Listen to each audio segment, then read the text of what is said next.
Got to push the right button. Hi, everybody. This is your nerdy dad here, and we are going to watch the N7-day live stream from Bioware. And as you might have seen in the chat, yeah, I goofed up the time zone.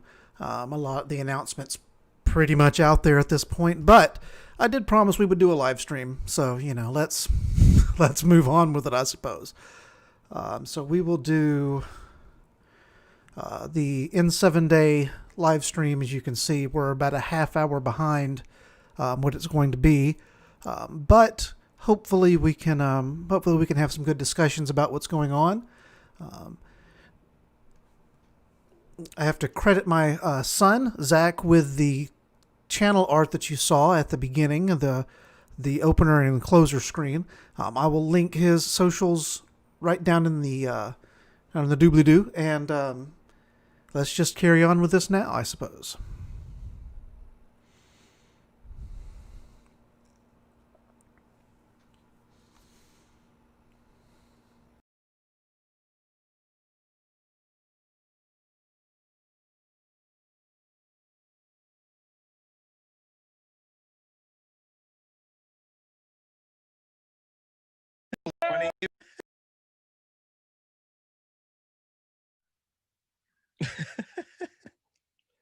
Hey, everybody. Is everyone seeing us?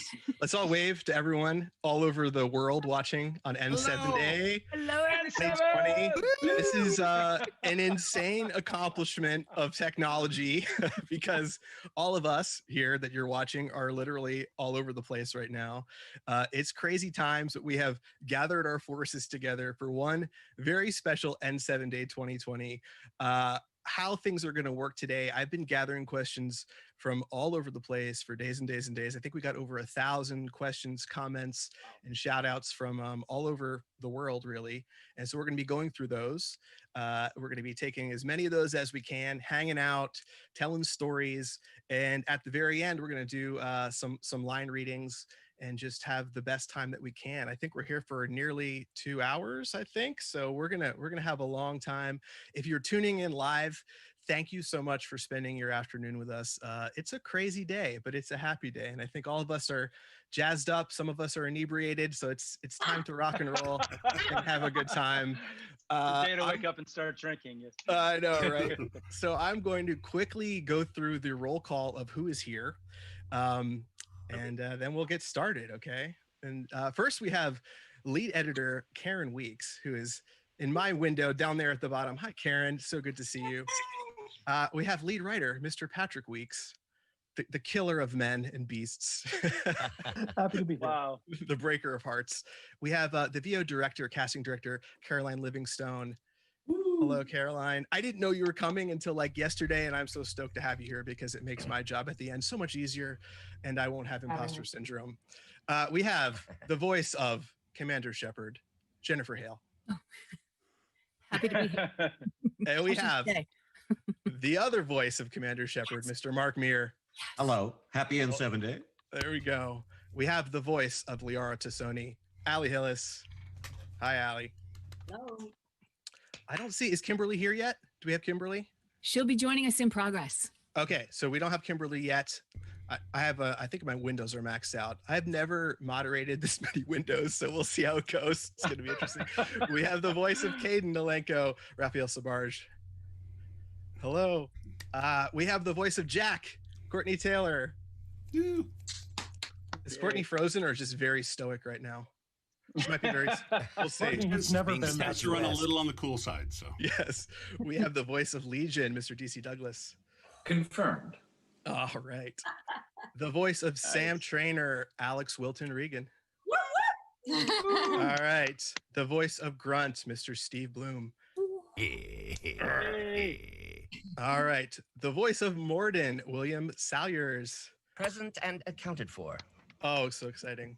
The voice of Thane, Heath Farley. I am alive. All right, and my name is Ash. I'm a video game CM. I've been doing a podcast for about 10 years. I've had the pleasure of having a lot of these folks on.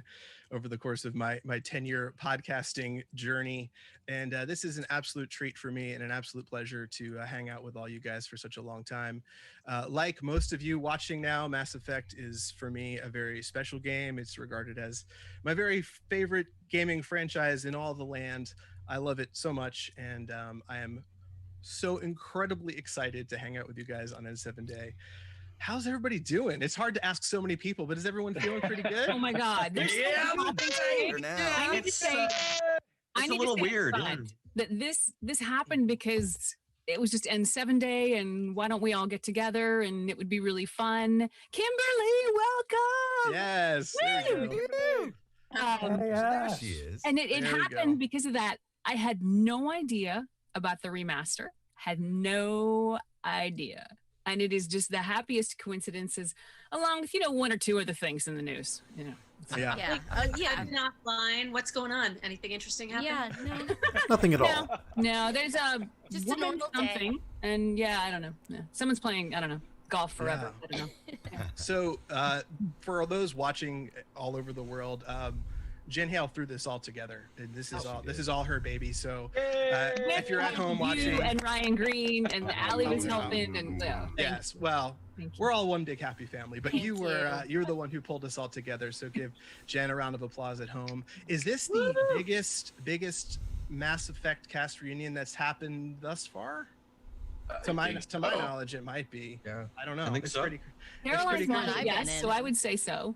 Yeah. That's Yeah. unbelievable. Have Yeah. any of you guys not met each other before? Are Yeah, any of you- Oh, Yeah. I've only met. I think We met at Dragon Con, but I think it's like a 60-40 kind of split thing. That's Yeah. so exciting. Hmm. So this is like the first time some of you guys have ever done Yeah. a panel and stuff together. DC Well, and I are welcome. divorced, but we're getting back together. So. Nice. I'm glad it's working out. There's a lot of happiness today. There's a lot of joy. It's a very joyful day. So your reunion is one of the things that we're also happy about.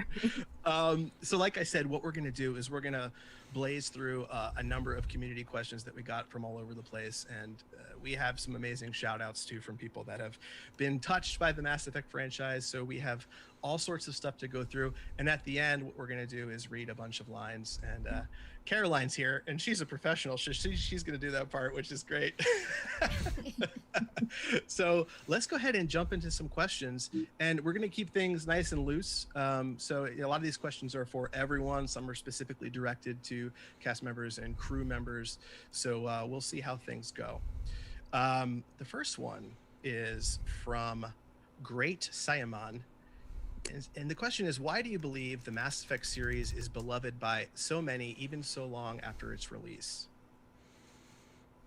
So I'm anyone curious can jump. about what the creators of this think. I know Oh, my opinion. great. I've heard my opinion Yeah. so many times. I'm curious what you guys think. So Patrick, perhaps? Yeah. Sure. I can take the initial run and then let other people have time to think of smart answers. It's never stopped me before.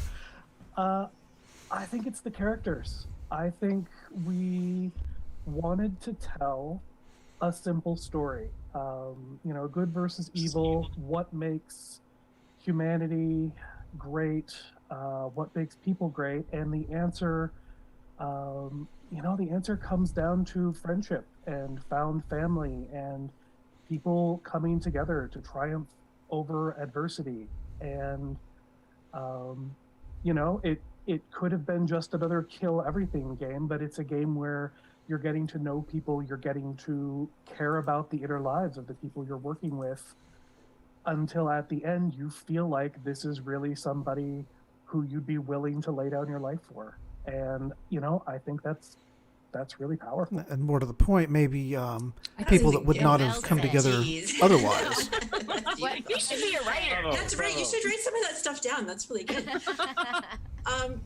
Just building on that, I would agree. And I think for us as creators, we work where we do because we really enjoy doing that.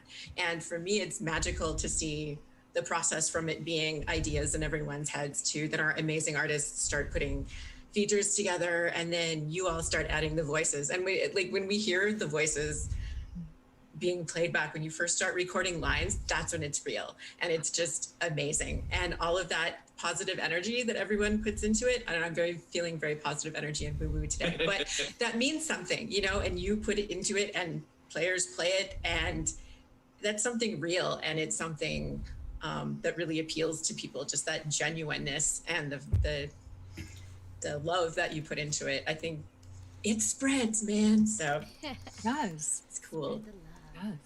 I'll say that this was one of the first games that first time I ever saw branching dialogue. When they gave me the demo of the game the first day that I went in to record, I thought, oh wow, this is a whole new level of gaming that allows the player not just to be, and we've seen this grow in the last 10 years, of course, to see that the player has real choices and real impacts for the choices that they make. And that's part of what you were saying, Patrick and Karen, about the way it impacts you. You feel like it's a lived experience as opposed to just jumping on a track and running through a thrill ride.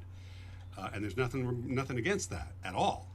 But Mass Effect goes a lot deeper than that. And I sense that in my relationships with fans and with all the community that's built around this game just from the actors. Yeah, I mean, I as a player and as a huge fan, I agree 100%. There was something very magical about the scope of the narrative and the characters you met along the way and the relationships you formed. And I feel like everyone that's watching in the audience right now feels the exact same way. There was a magic that happened between the written word and the way the performances were captured that really made for a unique experience that was unlike anything I as a player had ever played before. So it captured lightning in a bottle, which is why I think, you know, we're still celebrating in 7 days so many years later, and everyone still loves you guys and we want more. So I think, yeah, you guys hit the nail on the head just from the outsider's perspective. It is, you know, something really special and magical.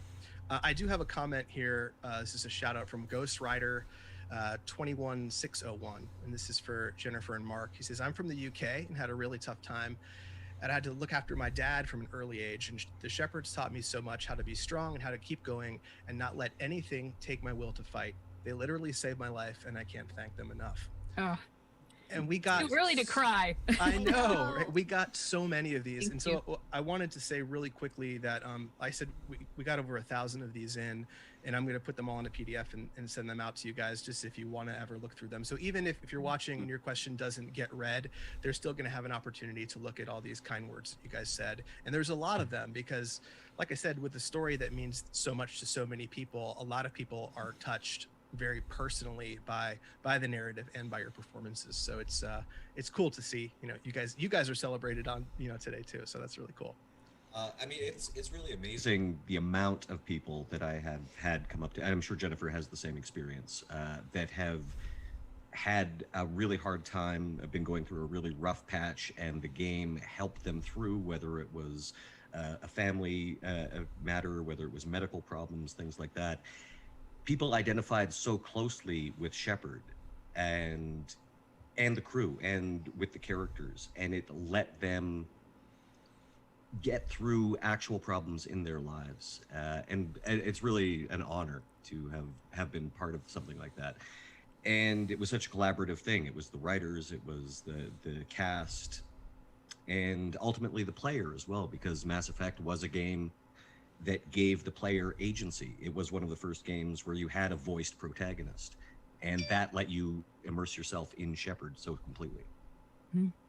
So beautifully said. I think one of my favorite moments, I believe, I texted this to Carolyn and asked her to share it with the team.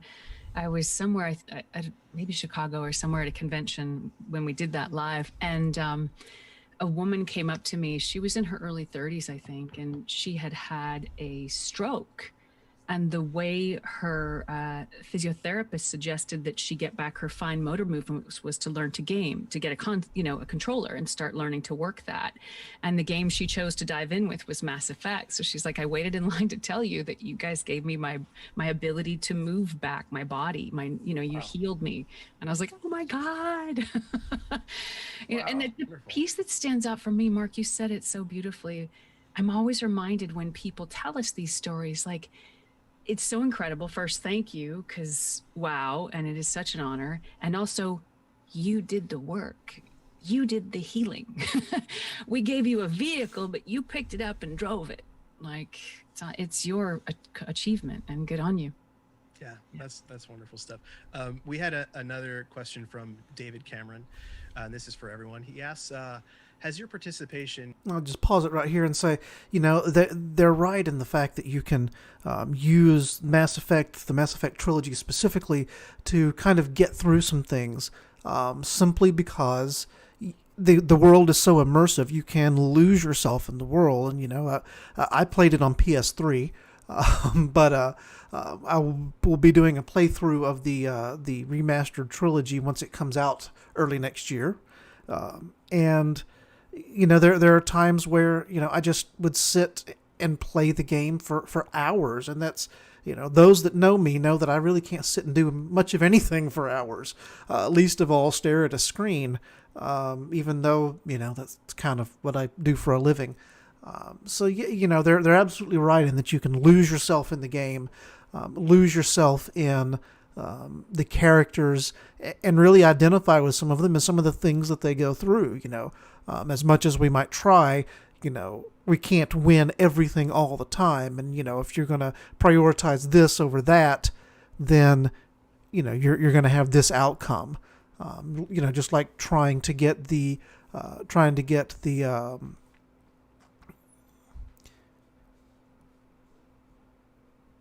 Quarians and the Geth together towards the end of the game. You can walk that fine line, and you can absolutely get them both to where they're alive and they're operational together. But any one little thing that you do wrong along that path, and one of them ends up dead. So anyway, we'll carry on with the live stream. Enough of my gabbing. And Mass Effect changed how you reflect on the things in your own personal life. So were you at all impacted by the arc of your character's narrative or the work that you did on the series? How did Mass Effect impact you as a human and as an actor or as a writer? I'll tell you what's interesting for me is just more specifically as an actor, because Mass Effect would have been my second big game that I ever did. And prior to that, the games that I did do were usually like Japanese RPGs or whatever, where you get basically an Excel file of just your lines, and even the director is like, yes, we think he's angry, we think he might be bored, or he may be going to bed, we're not sure. And so the first time they'd give you I knew what the scene was. And the fact that it was the emphasis on cinematic acting was so new to me. And I'm like, really? I get to actually go back to what I trained for? And so I would say the biggest impact on me was after having the treat of doing that as an actor is everything that I went into afterwards. I'm like, can we maybe work in a little more cinematic acting? I try to be no matter how they try to push us over the top in these other things, I always try to keep it as grounded as possible and kind of, appear to be maybe not great at taking direction in the booth, just so I know my performance will have a little more realness in it when it gets out to the final product. So it spoiled you a bit. Yes. What about you? Jack was really special to me because I just, I relate to her so much, and I had a really hard, I was a tough kid who had a lot of emotional problems, just was angry a lot and had feelings that were too big for me, and was just really angry. And I always sort of, as I got to be an adult, I was always like, oh God, I can't believe what a kind of bad kid I was and how much trouble I caused and everything. And it both from just a personal, emotional perspective, allowed me to look back on who I was and who I became, and actually forgive myself and actually celebrate that kid who kind of walked around with her fists up and her chin out, because she helped me become who I became, and she served a purpose. And I really loved that about Jack, that, her arc was that, she still retained those fiery things, but she became an adult and someone who was capable of loving and being loved. And I think that's so important for people who do have, trouble as kids or as teenagers, to give themselves both, agency in who they were, and to be able to look at those things that they learned that were important, and also to kind of thank that person that they maybe aren't anymore for helping them through. And as an actor, I realized that all of those things that I was part of as a kid gave me so much more emotional bandwidth as an actor, that the things that made me weird and angry and just punk rock are the things that I draw on all the time for acting now, all the things. So I tell people all the time, like, the things that make you weird or an outcast or strange, or people pick on you, or, the fact that you got your hair pulled because it was pink when you were in high school or whatever. I mean, that doesn't happen now anymore, but it did when I had pink hair, and are the things that are going to be your superpower. Like, to hold them close to you because they will serve you, and I think that was a huge lesson for me, and for me as an actor, and also as a touchstone for me to talk to people who love this game, because that's what I hear all the time is, thank you for putting this woman out there. And I thank you guys so much for putting a woman who is not traditionally beautiful and doesn't have the traditionally like Zaftig figure that, is supposed to be so desirable, and is a woman who is fully expressed and is capable of anger and all of these emotions that, so often we didn't actually get to bring to screens. So I could do my own 2 hours about this, but bravo. I'm clapping, but not into the microphone. That was beautifully said.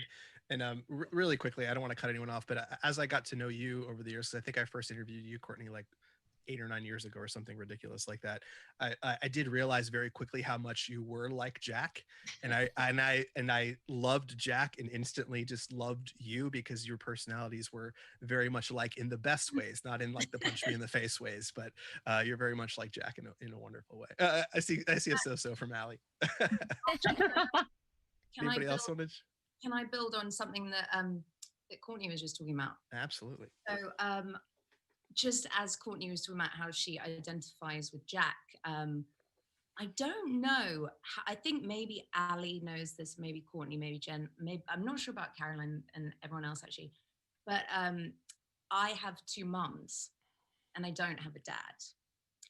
And so recording the lines between Sam Trainer, oh my God, I'm gonna cry. This is the sorry, this is election tears, and it's like, but I don't think I've ever shared this publicly, and people often ask, like, why are you such a big advocate of LGBTQIA+ rights? And I haven't kind of expressly shared, but being raised by 2 women in the 80s was pretty radical, as I'm sure you can imagine. And then to see that represented in a video game in the most like lovingly casual, normal way, like everyone does this, it probably felt, it was this strange kind of like, it was so all-encompassingly loving and accepting and amazing. And I remember doing the white picket fence conversation between Sam Trainer and Jen. And I remember crying. And I remember Caroline being on the phone, and she was like, are those real tears? Are you really crying? I was like, fine, I just need a moment. And I think that BioWare really, Mass Effect 3 was probably one of the 4th biggest games I'd done at the time. And it was really trailblazing the way for inclusivity and diversity of races and sexualities and identities. And to put this storyline there between 2 women, but no offense, Mark, just between 2 women, it was really radical.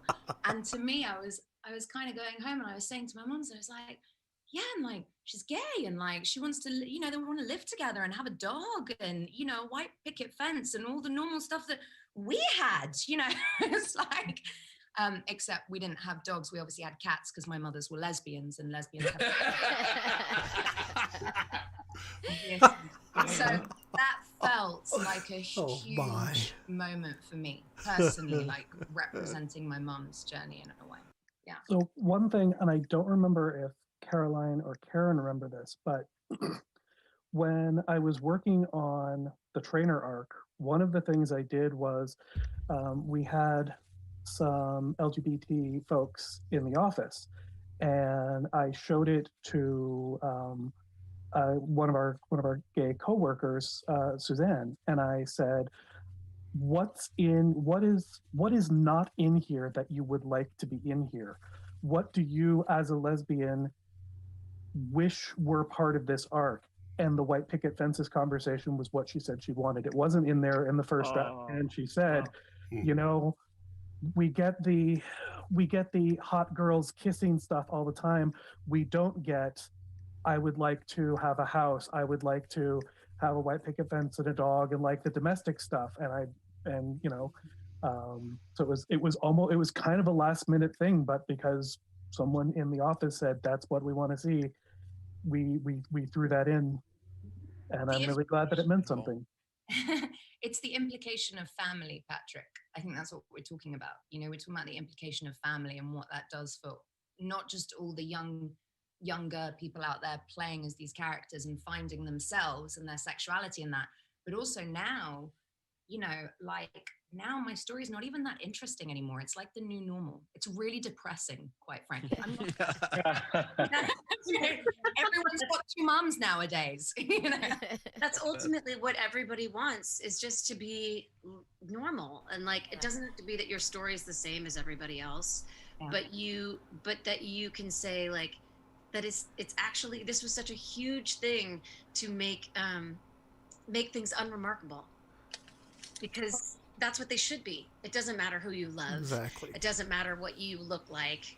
It doesn't matter, you know, all of these things are just, it's just options. Yeah. Luckily, Ashley, the space racist, learned that lesson. I was like, hashtag space racist. Yes.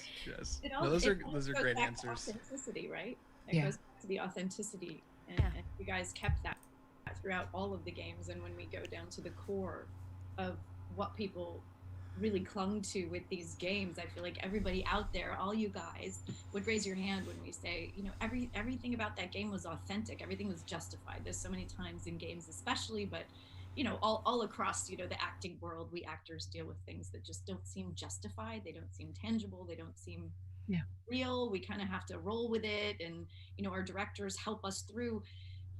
But in this case, and with these games, just everything was so authentic and so real, and we could tell that everybody behind the scenes was doing their homework and doing what they needed to do to create these relationships that had the texture and had the reality, and they were grounded. And I believe that's really what made the difference, you know, with you guys, and the writing incredible, and Caroline guiding us through. And when something seemed, we were questioning something or didn't understand why, it was so amazing that you guys were always on hand. Patrick, Karen, everybody was always on hand to ask a question, you know, and Caroline and I could say, you know, let's hold off a second and ask these guys and make sure. And I think that's what a lot of people who play the games over and over cling to, is that reality and the relationships and the excitement to play again with new characters. Although I'd appreciate it if you'd stick to blue babies. Yeah. And that's one thing, interspecies snorkeling, right? That's one thing that I think that sticks out to me just listening to you guys and this whole experience. And I don't know what the word is, because there was more than humanity obviously involved, but there was so much honoring everyone's humanity or speciesality. Yeah, there's definitely the whole mentality of we're all in this together, and if we don't figure it out, we're all kind of screwed. Which is you know, it's a sad message, but it's true, and it's kind of one that's unfortunately reflected in modern society these days. I love your answers, and I forgot I was moderating for a minute because I was just watching and just like joyously listening. But I did have a question from Tyler Boyce, which kind of it's directed toward Karen and Patrick.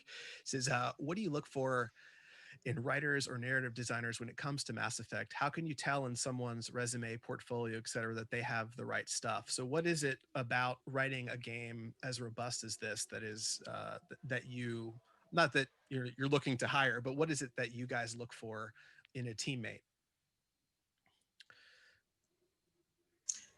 I would say it's a little hard to tell from a resume right off. I mean, technically, we are excited about people who are familiar, play enough games, they're familiar with branching narrative, because that is the thing that makes writing for these kinds of games really different from any other kind of writing, is being able to construct the words and the stories in little branches and bubbles and just be able to technically keep up with that.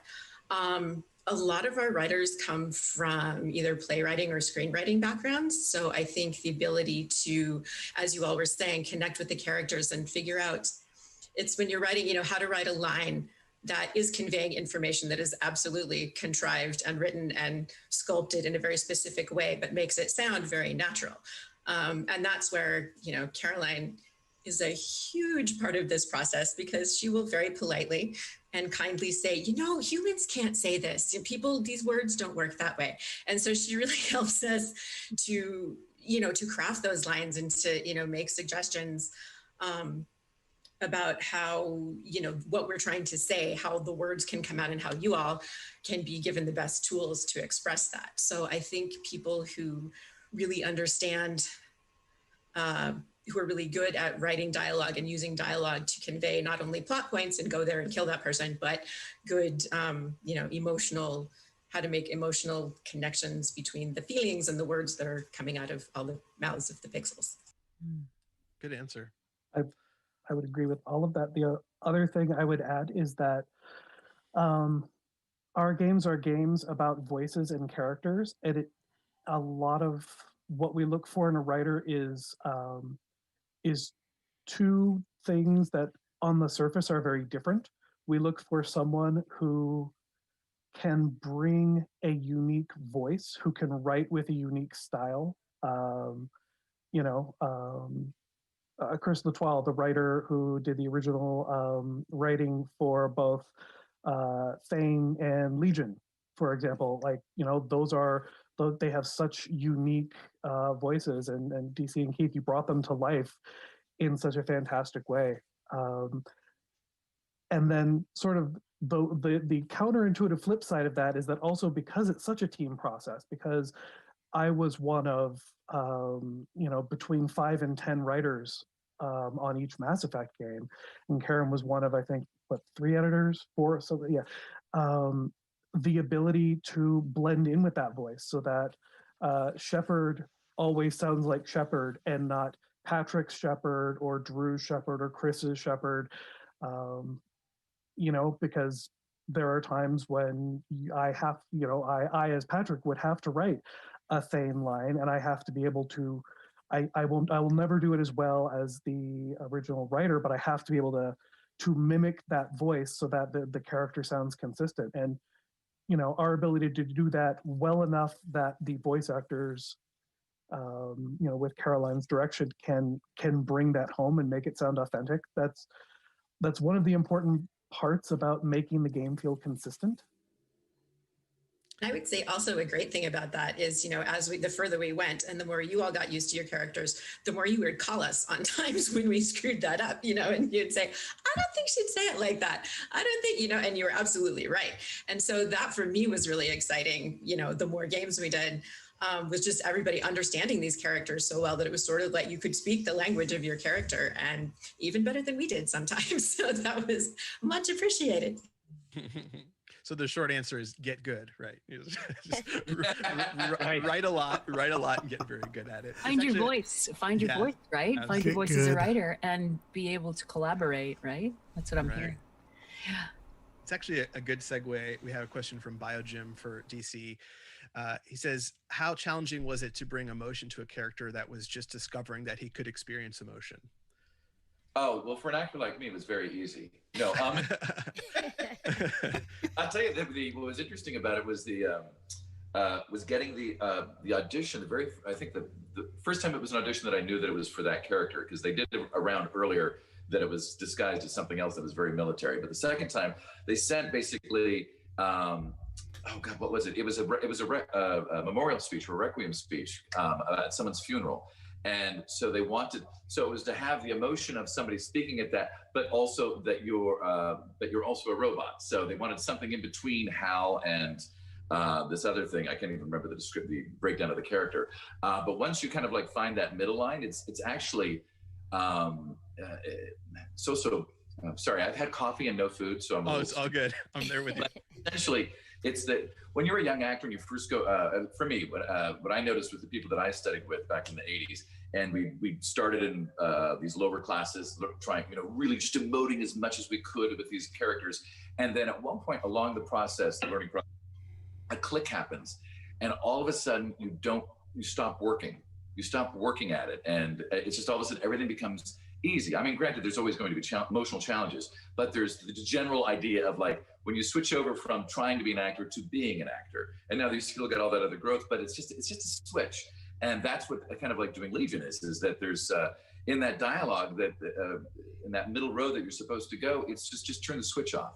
It's an easy thing. And for me, basically, it was wake up, clear my throat, have some coffee, and then I went to work. There you go.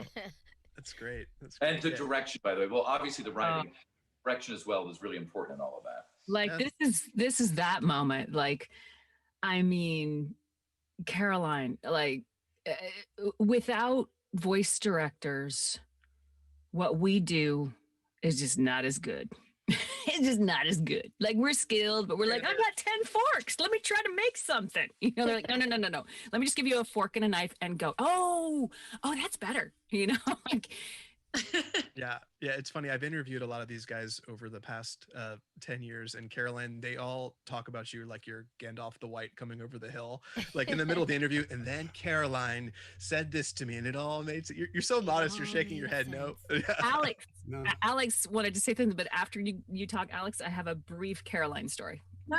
Well, I was just going to say that the other thing about Caroline that's so brilliant is, I'm not allowed to swear, is you're very, very, very funny.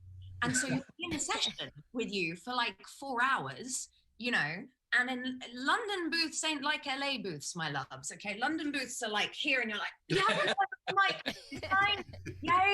Toothbrushes, what? And it's like, and you get hot and you're sweaty, and then I'm crying because of the lesbians, and it's like and Caroline's just going, she's like, you're doing great. Honestly, like, I don't think Patrick was feeling well when he wrote this scene. It's not you, it's him. It's time. It's like, you're so funny, and you're so emotionally tuned into us.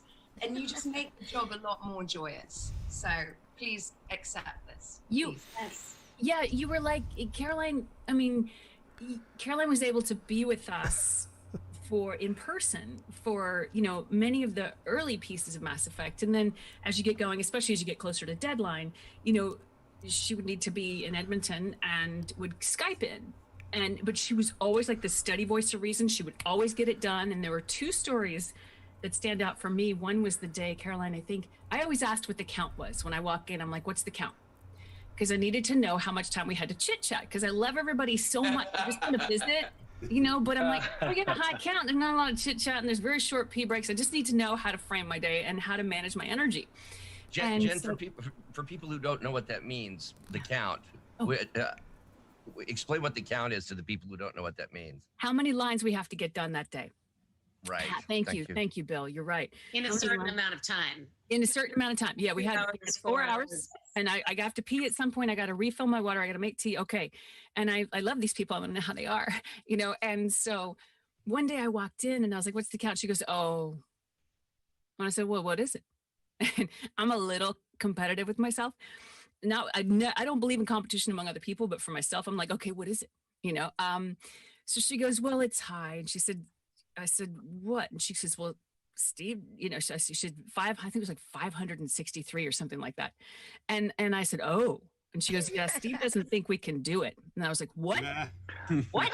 And I was like, let's go. I don't need to know how anybody is. Let's go.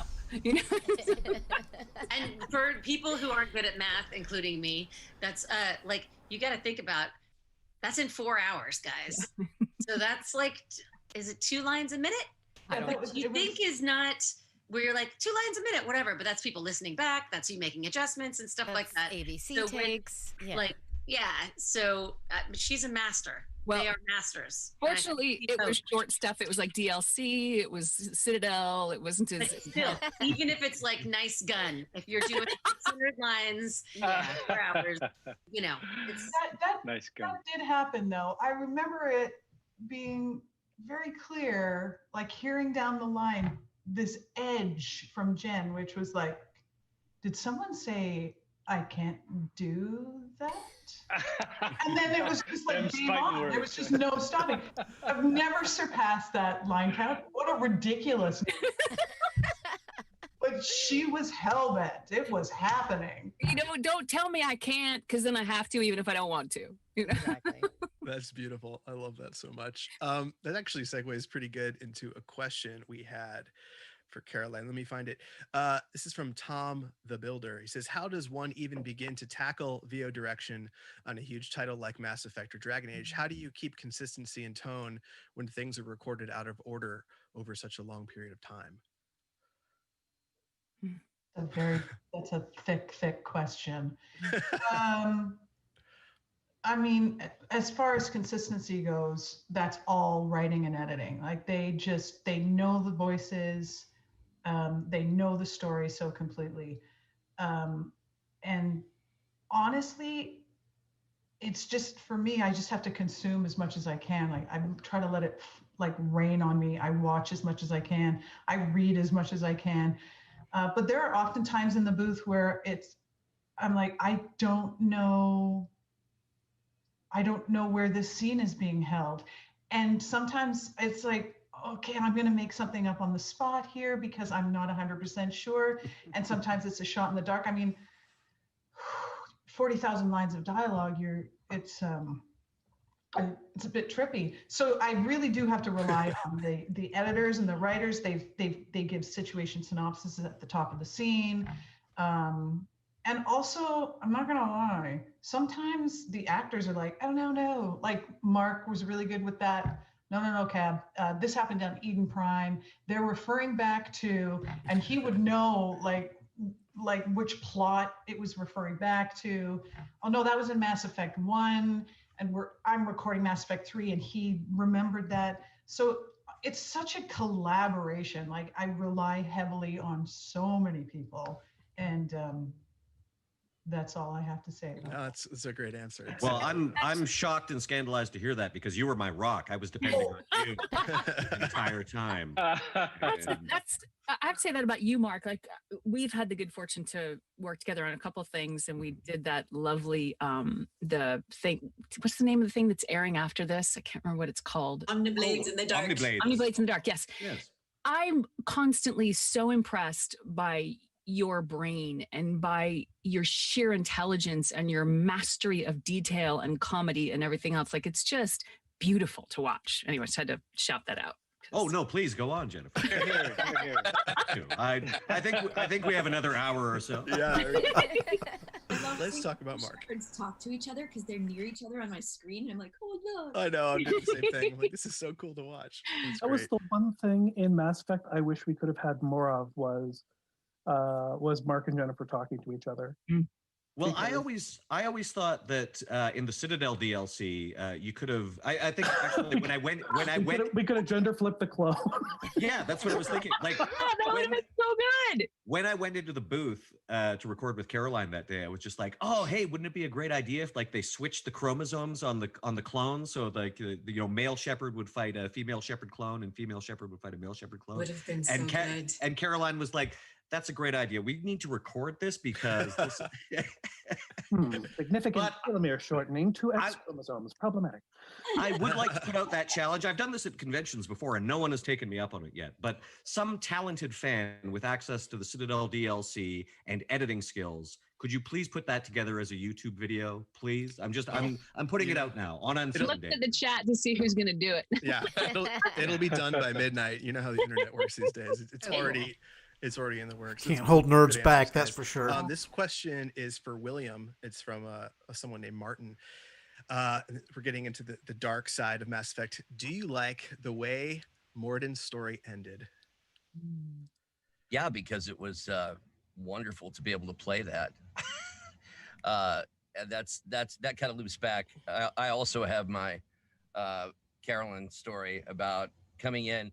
A lot of people don't know I didn't create the role of Morton Solus, and I'm probably the luckiest person that's on the screen right now because I got to come in late to something that is amazing, and I was allowed to find Caroline let me find my way to where I needed to be emotionally to play that final scene, and it was one of the most moving things I've ever gotten to do personally for a piece of interactive art. So yeah, I was pretty happy with how it ended. You know, that caused something to mind. If I could just share this for a second. You know, as actors, we go into our profession for a variety of reasons. But I think the Holy Grail is a space where we can fully stand in our humanity, calling on the absolute best of ourselves. Oh, Jesus. Calling on the absolute best of ourselves, whether it's the best villain or the best, traitor or the best hero or the best machine, and bring that forth. And this is one of those beautiful, gorgeous, shiny, metallic, kick-ass unicorns that lets us do that to the fullest. And I'm eternally grateful. Yeah. I have goosebumps now. Like I'm sure a lot of people watching at home too. Sometimes, Jennifer, when I talk to you, the line, because I've played the game so many times like a maniac, the line between Shepard and you blurs because you're also a very inspirational and you motivate people a lot and have a lot of very strong, powerful things to say. And I'm sure everyone at home appreciates that as well. So thanks. The other thing, Bill, that you did so well, and which was I didn't realize how much I was asking for, and it was amazing how well you were able to run with it, is Morden is a character where in one line, I'm asking you to do biological technobabble. You got to talk about telomeres and chromosome garbage DNA attachment and stuff, and you have to get through that line as and sound like you know what you're talking about when the person who write it doesn't know what they were talking about. Well, it's funny you should say that, Patrick. Earlier when everybody was talking about what their characters meant to them, I've always been a kind of a secret science nerd. And so that's one of the things where every once in a while I find myself thinking, well, if I hadn't become an actor, maybe. Right? Yeah. If I had done slightly better in hum bio. Yeah, exactly. in that one course in university. But yeah, like expecting you to be able to deliver those lines and then just break our hearts in the next one, that going from techno to simplicity is, and you did it so gracefully. And thank you. I really appreciated that. There is something so incredibly liberating as a writer to just know that I can just throw something like that and know, oh no, he's got that. Yeah, he's gonna do this ridiculous line, and then he'll do another ridiculous line, and then the third line will break people's hearts. Go. Thank you so much. I hope I don't have to tell you. I think we did a panel together, you and Karen and I, a long time ago. And if I didn't say it then, I'll say it again. It was a real treat to say your words. Am I out of line? I just looked at the chat, and there's this repeated request that keeps happening. Bill, I'm going to guess that you can maybe think what it is. Oh yeah, I know. I got a lot of those. The line or the song? Is it the line or the song? It's either the line or the song, yeah. Let's see. Well, fortunately, I thought it might come up. The line and the song. Scientist Solarian, is that what it is, or? I think either or is fine. Everyone will be elated with either. All right, I haven't done this in a long time. Bear with me. And like DC, there's been a lot of coffee and not much food. Oh my gosh. And the very model of a scientist Solarian. I've studied species Turian, Saurian, Batarian. I'm quite good at genetics as a subject of subset of biology because I am an expert, which I know is a tautology. My xenoscience studies range from urban to agrarian. I am the very model of a scientist Solarian. Very good. Wonderful. That's awesome. Beautiful. Thank you. It's so my much. pleasure. And actually, sort of, we laugh about that because before we moved up here to Canada, I did a lot of community theater, and I was in a group that did a lot of Gilbert and Sullivan. So I always claim credit for the Scientist Solarian song, even though I had actually nothing to do with it. I opened that door for Patrick. So Time to pump. The world thank you. Exactly. Yeah, I think we got that request, I would say almost more than any 1,000 other. times. Yeah, we Wow. got so many requests for that. And It's a day of wish granting, isn't it? It really is. It really is. It's a Thank you good for day. blessing us, Bill. Yeah, Oh for gosh, real. no, thank you guys. It's a treat to do it again after so long. That's wonderful. We had a question from Karabast. This is for Steve. He says, Grunt has a childlike personality. Was that hard to portray while also portraying him as a powerful and confident soldier? Oh, mute. Uh-oh. Hello? We got, There you go. there you go. I Hello. said, no, it wasn't a problem at all. I'm emotionally stunted. And tank bread. No, it was a great character to play. I've always been sort of the opposite of that, sort of mushy on the outside and a little more fighty on the inside. So it was kind of nice to reverse that out and try that on, see what it felt like. It was really fun and really sadly easy for me. It's easy for you. Was it, so, I mean, you've been doing this stuff a long time, and I'm such a massive fan of your work over my lifetime. What was it when you read this part? Was there something that, were you gravitated toward the series itself, or did you enjoy the writing? What was it about taking this part that was special to you? I enjoyed having a job. No, I didn't know what to expect in this. And Jobs are good. Yeah, jobs are good. Yeah. I'm not a gamer, and so I had no idea what I was getting into. And for me, it was just this massive pile of paper with 500 words to go through in one day. And then they showed me the image of Grunt, and the words were so good. And I just got lost in the story, and I just ran with it, not knowing anything, which is the way I've led most of my life. It was kind of, Beautiful. Grunt was kind of a perfect character for me in that respect. That's so much fun. Thank you. This next question is from Paul Gilham, is for Jennifer, Allie, Courtney, Kimberly, and Alex. It says, you all played incredibly strong female or monogendered characters in Allie's case. In the series, do you feel any sense of progress in how women are portrayed in video games from the scripts, and how much still needs to change? Oh my God. I mean, I spent my whole life, I wouldn't say beating my head, because I took my steel-toed boot and kicked the glass ceiling over and over and over because I don't believe in it. It just is illogical to me. I used to say to my agents when I first started in LA, and they would get commercial copy, I'd say, can I read the announcer? And they'd say they want a dude. And I'd say, can I read the announcer? And I'm like, you can just throw it away. You don't have to send it. Just let me audition. And eventually they did. And then eventually it got to the point where I did an enormous amount of commercials. And now, and that was part of that wave where women are now everywhere. And being a part of this game that has now created the expectation that there be a female player character, is one of the greatest things of my life. I feel like, oh, holy crap, that I got to be in that seat and do that.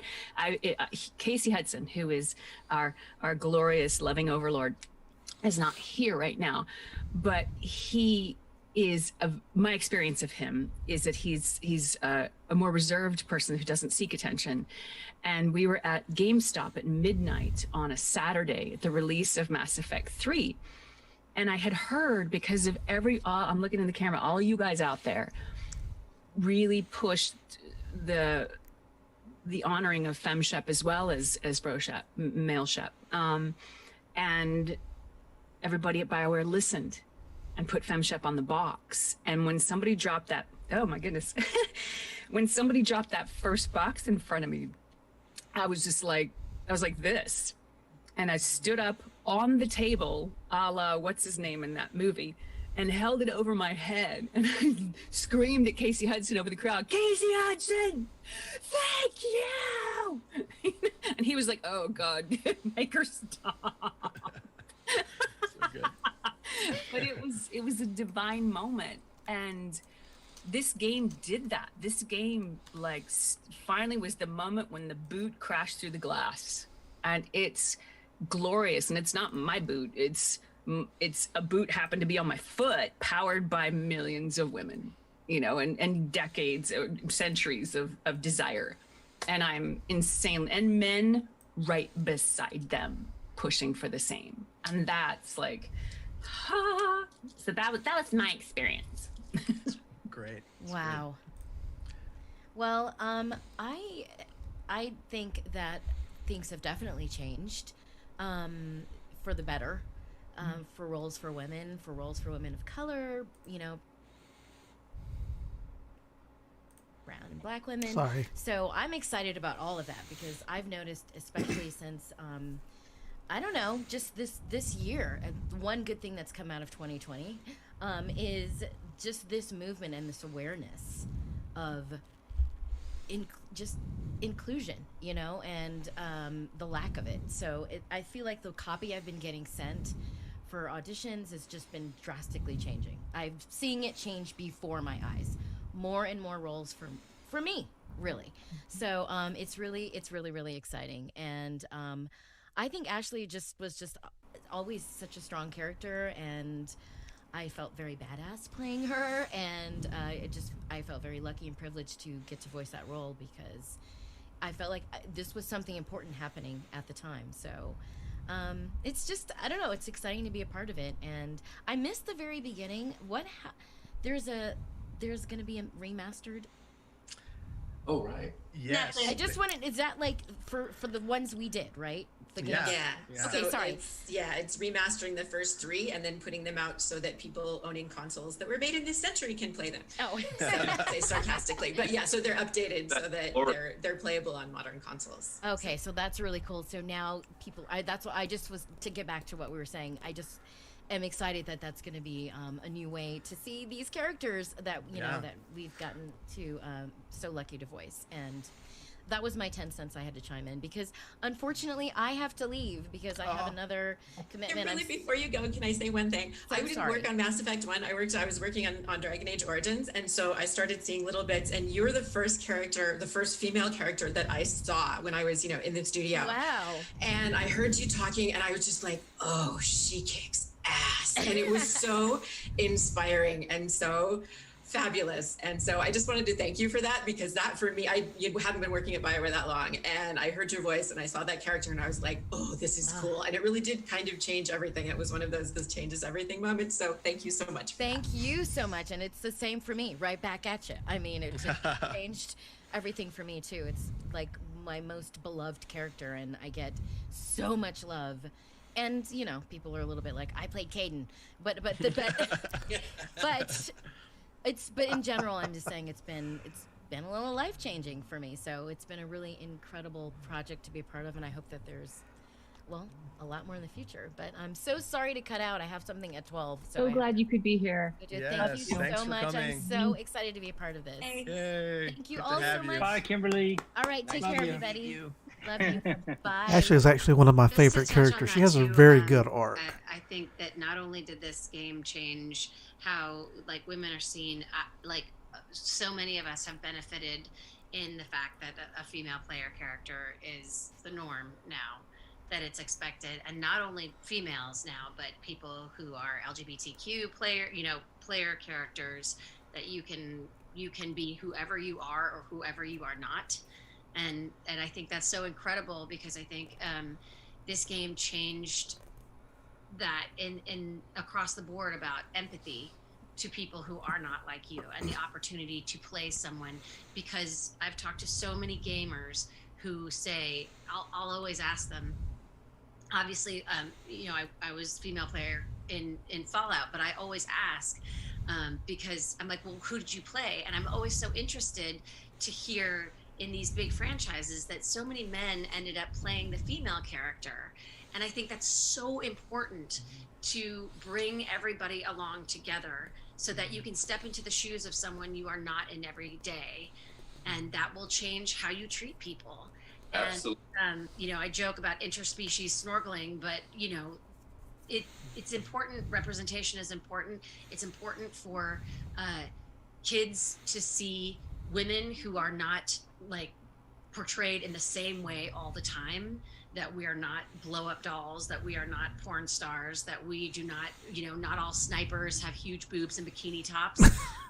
You know, things like that. To this game just set in motion so many things, both personally and universally, for how much money we make, the kinds of roles we get to play, how women are perceived on so many levels. And I think it was really the first game to do that, and it will be forever that. And also, I got to meet some of the most incredible women working on this game. I mean, these are my friends for life that I didn't know until I worked on this game. I remember meeting Allie Hillis, and, you know, the night of the Mass Effect 3 drop, and her being like, let me give you my number. Like, let's hang out. And I was just like, oh my God, this girl is nothing like me. But we became amazing friends. And Jennifer Hale, who was like, you know, my, like, she's the shit. And like, this game brought me together with her. And Alex, you know, I go to England and I have this friend for life, and seeing all of you guys at conventions and you know, people I knew beforehand, but now we have this bond. We're like a club. Yeah. You are the crew. We're family. We are we're a kind of family. And that's very special, and it's something you don't see on a lot of projects, especially that have been around this long. People keeping in touch and having the amount of love that they have for one another. It's really special, and I think everyone watching at home is pretty aware of how rare and special it is. And it's really, really cool for people at home to be able to see the actors that portray the characters they love have this much genuine love and affection for one another, because a lot of times actors on projects don't even meet in games. It's just not really what happens most of the time. So it's a really cool, special thing. So well, and part of that is because of the success of the game, right? Because it just continues, and here it is now being reinvented once again. It's just sort of like coming for the next generation, and we've been able to travel the world and connect with one another. And just to piggyback on what you said, Courtney, which is what this is the writing, this is the Bioware team, but you know, I was always amazed that this game had brought more women into gaming than any other game until it had arrived. Which always just moved the heck out of me, and obviously that's just grown and grown and grown. You know, I mean, was that the intent? I wonder. I mean, or was that just sort of a something that kind of had was a byproduct of what you've done? I wonder about that. Well, one thing that you know, it's funny. I would love to take credit for this, but I don't know how much any writer or any of the Mass Effect devs were really thinking about this. But one thing that has really struck me about all of the characters, but especially the female characters in Mass Effect, is they're allowed to be flawed in ways that female characters aren't always allowed to be flawed. They don't have acceptable girly flaws. Jack is angry, and Tali is racist against the Geths. She has problems, and you know, Ash Williams is a military, you know, is a career soldier who also has some issues because of her past, and those are things that in a lot of cases women don't always see that as something they're allowed to have as a character flaw. And you know, getting to see Liara go through a dark patch in Mass Effect 2 and lose a lot of her softness, and then kind of have to grow stronger through that. I'm not proud of it because it wasn't me. It was kind of everything, and it just happened. But I really think that changed some things for the better, and maybe helped open some doors that way. Yeah, Can I actually just ask? Can I be Ash and ask you a question just to follow up? Because I'm just so curious about this. It's just because I've heard, and perhaps you've heard this reference, but I'm just so curious from your point of view that Mass Effect is or was the Star Wars of video games, as it were. Like there's that whole period of time. And then there's Star Wars, and then there's everything else. That it was somehow a marker of how then everything changed after that. Have you heard that? What do you think about that? You know, I mean, it's a big mantle to carry, obviously, but what do you, what's your sense of that? I don't know, and like Patrick, like I didn't come onto the franchise until it was already rolling. And I mean, in one sense, we're just, up here in the snow and the dark, typing away and doing our things and just trying to make as good a game as we can. Yet when you step back and you talk to people and you hear about it and you realize, oh yeah, this is kind of a thing and people like it. And I mean, one thing I'm grateful for is, Mark mentioned earlier that it was one of the first games to have voiced protagonists. So that was a big deal and a big expensive deal for a lot of games. And, BioWare's protagonist had, traditionally up to that point been, you could choose male, female, and so that was an important cornerstone, but it was a big expensive commitment to make for the studio to decide, yes, we're going to record it, and we are going to record it with the option of having male or female characters. And just that was the foundation that it was laid on. Like that was a big deal in the industry. And so you do have that sense that, oh, okay, this is something that the people I'm working with, that our leaders feel is important enough to invest in. And so I think that does give you a sense that oh God, I hope it works. Because at that time, it was a risk in the industry. Oh, women don't play games, women, and so it was a risk that the pretty much entirely male leadership of the studio at that point decided was important enough to do, and so that does set up an expectation that, okay, we need to make this good. However it does, we are committed to doing this diversity to make this diversity happen in a coherent way, hopefully, and in a way that means things to people. So I would say not necessarily at the time, but as it goes and we have the joy of interacting with fans and people who have played it, it's really humbling to be a part of something that means so much to so many people. I also think it's, again, they bring, we have me and Caroline and Karen here, and it makes it seem like I'm the writer. I was one of so many, again, five to 10, and I was the junior baby writer on Mass Effect 1. I had just gotten to the studio, and Mac Walters fell down a flight of stairs and messed up his back, and they pulled me over from another project while Mac was healing. Fell down, Patrick? Fell down? I was somewhere else at the time. Yeah. Very convenient. Yeah. Oh, they bring me over. What did you put on that step? Right? Nothing. It's fine. There's no evidence that the camera was rigged. And I will say Mac was very understanding when Patrick fell down the ice and shattered shattered their shoulder during Mass Effect 2. Mac was very understanding. Like, yeah, we've been there, buddy.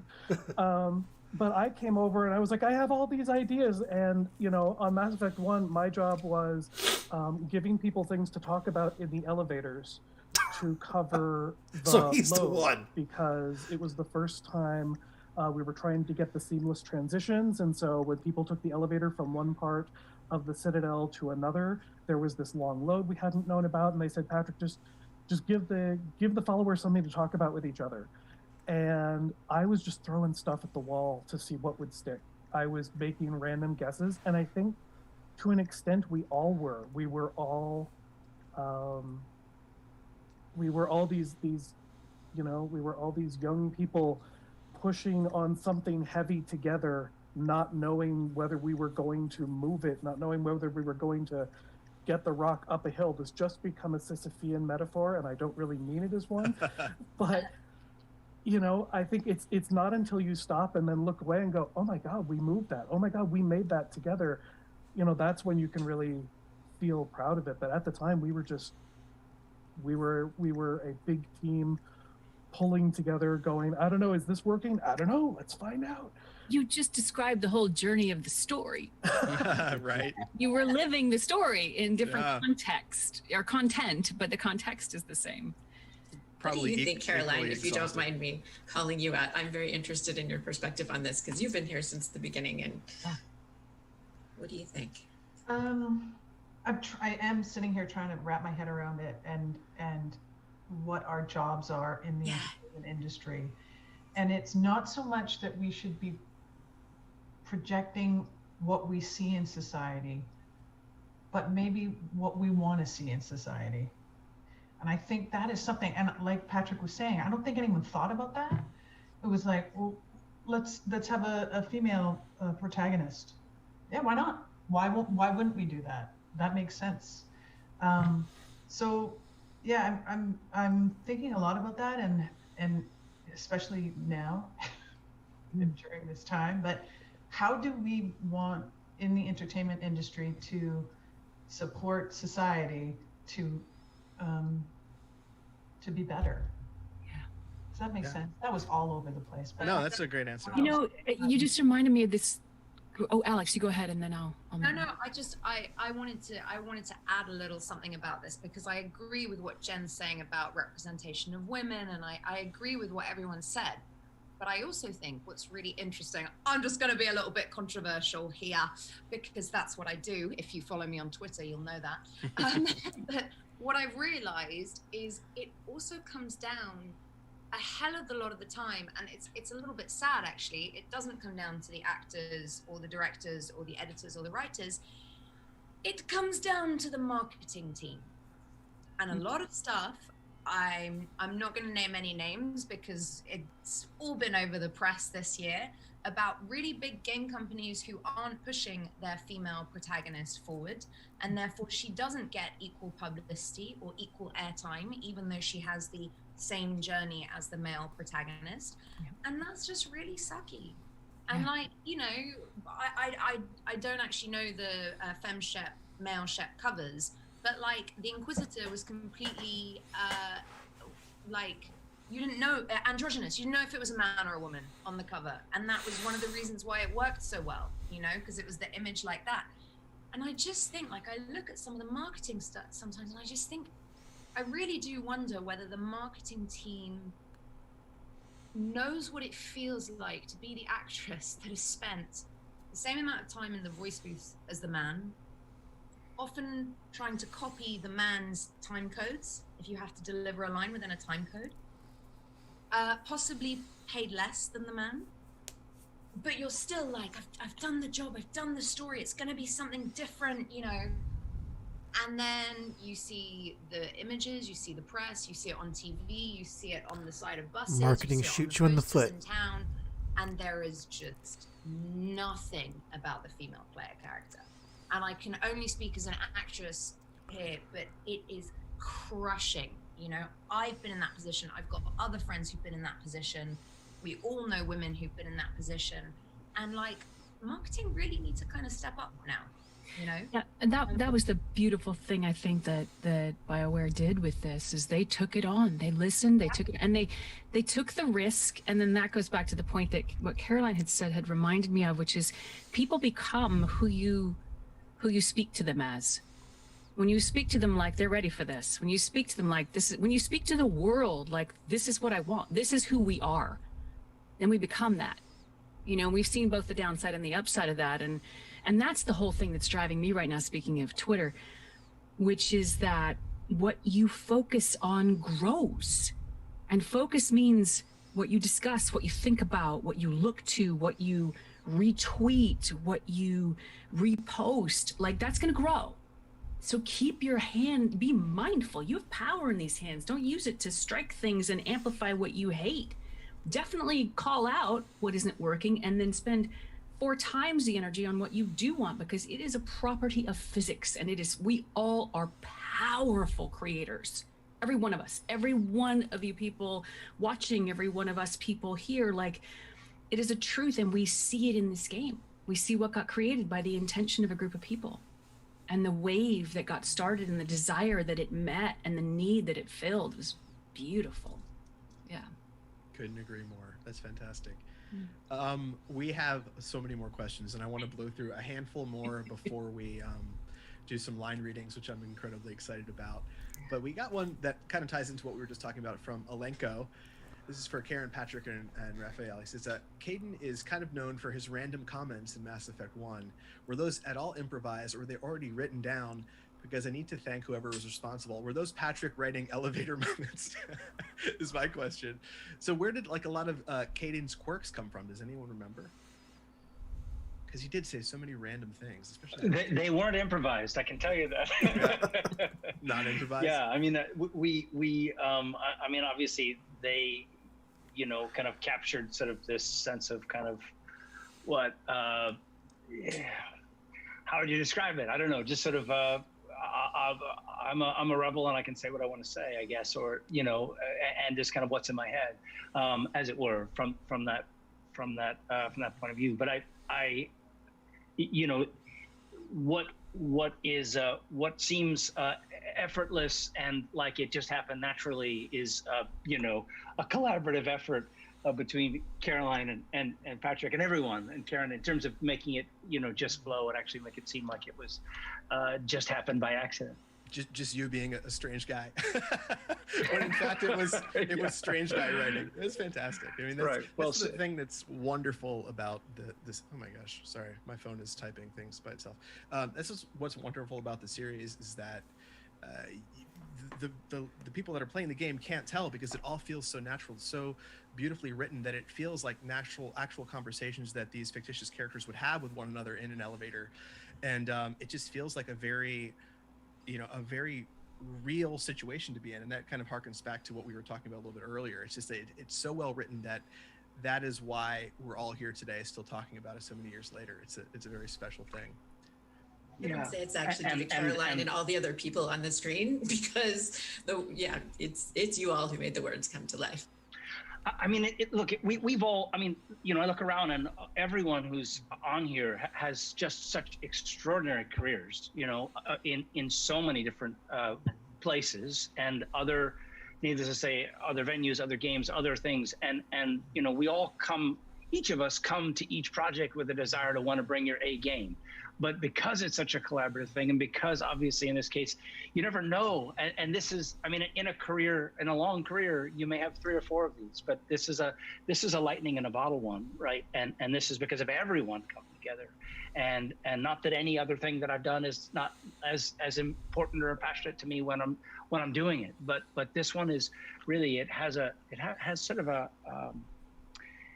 a mushroom cloud kind of quality, sort of almost a religious sort of experience to it.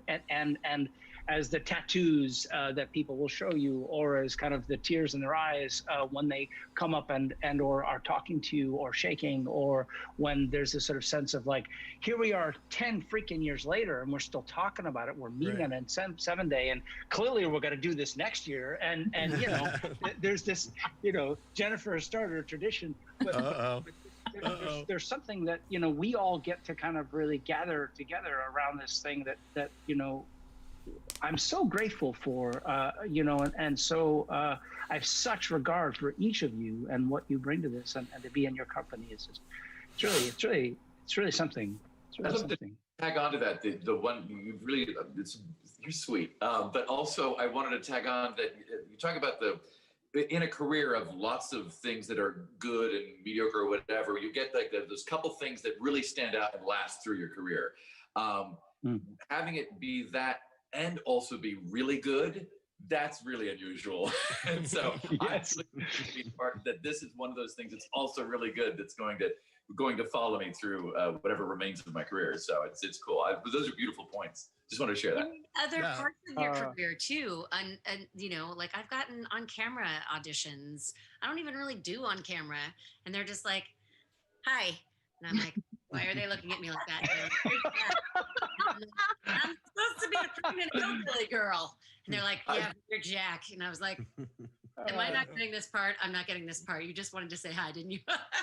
I think True. It's been an incredible catapult for showing other parts of your acting repertoire. I can only speak for myself, but I am 1000% sure that I've gotten jobs and gotten because people love it, and people from across all media love it. I'm just going to say, there's that one TV show about the little girl who's bald, Stranger Things. Mhm. Yeah.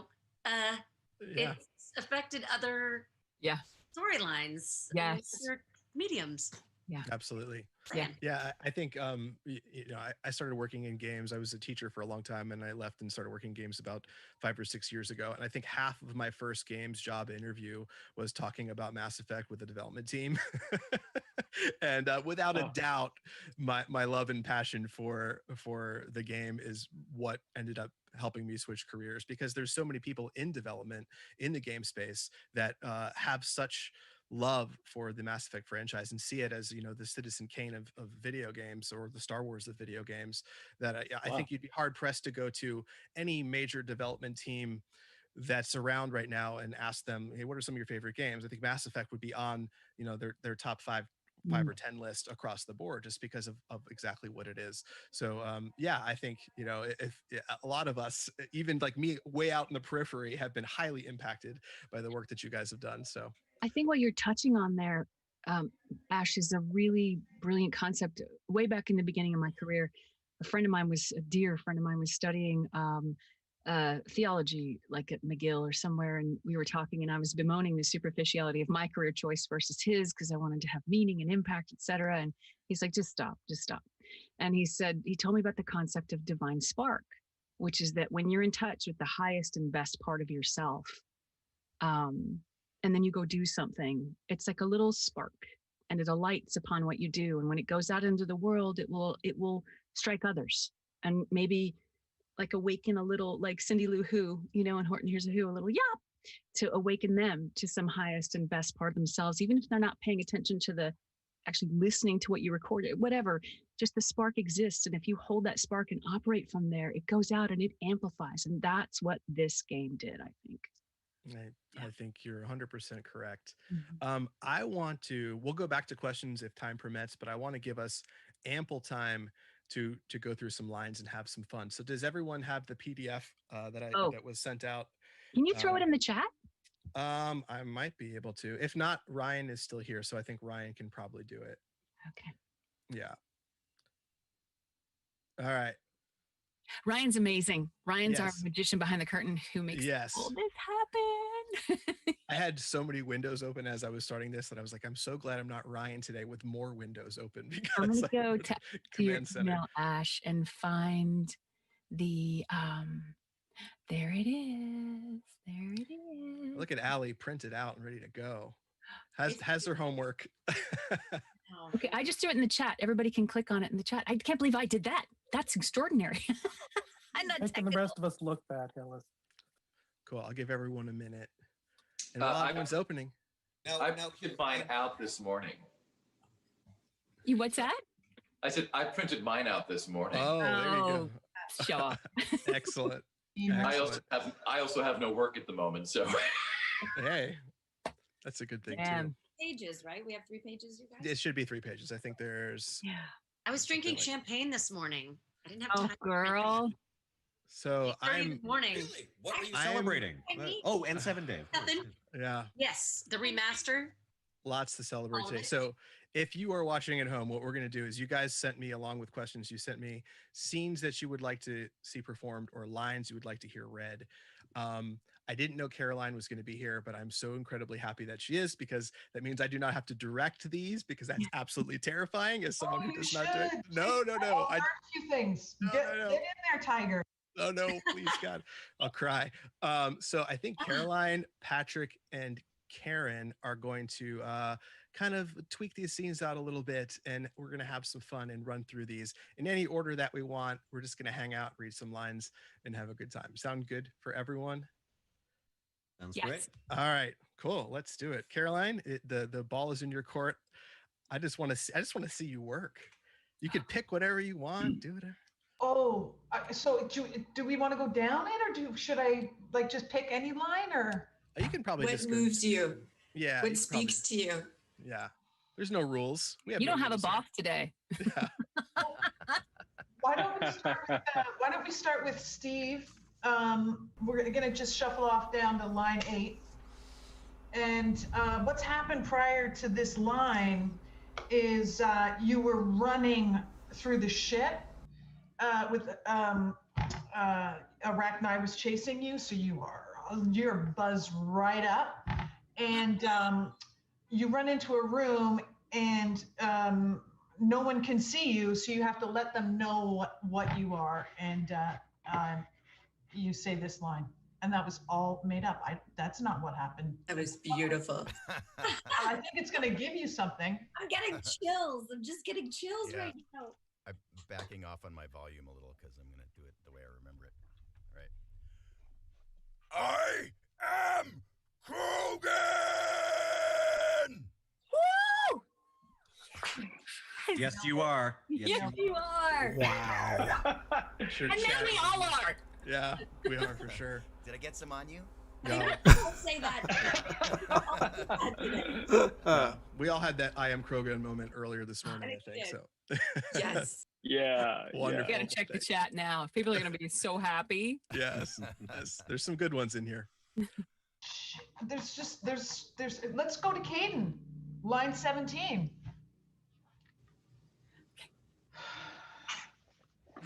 Why is it whenever someone says with all due respect, they really mean kiss my ass? I think that was Ashley's line, wasn't it?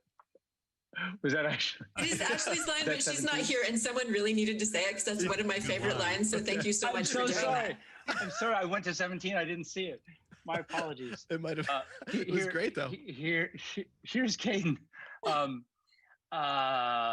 Messed up kid that what was it? Yeah, messed up kid that I was. I would never have dreamed of life that I've had. But sometimes the way things go down does matter, Shepard. Later, when you have to live with yourself, knowing that you acted with integrity, then it matters. Oh. That is absolutely the truth. Yes. So good. So good. Then I would probably just say something like faster, louder. The way only you could, Carol.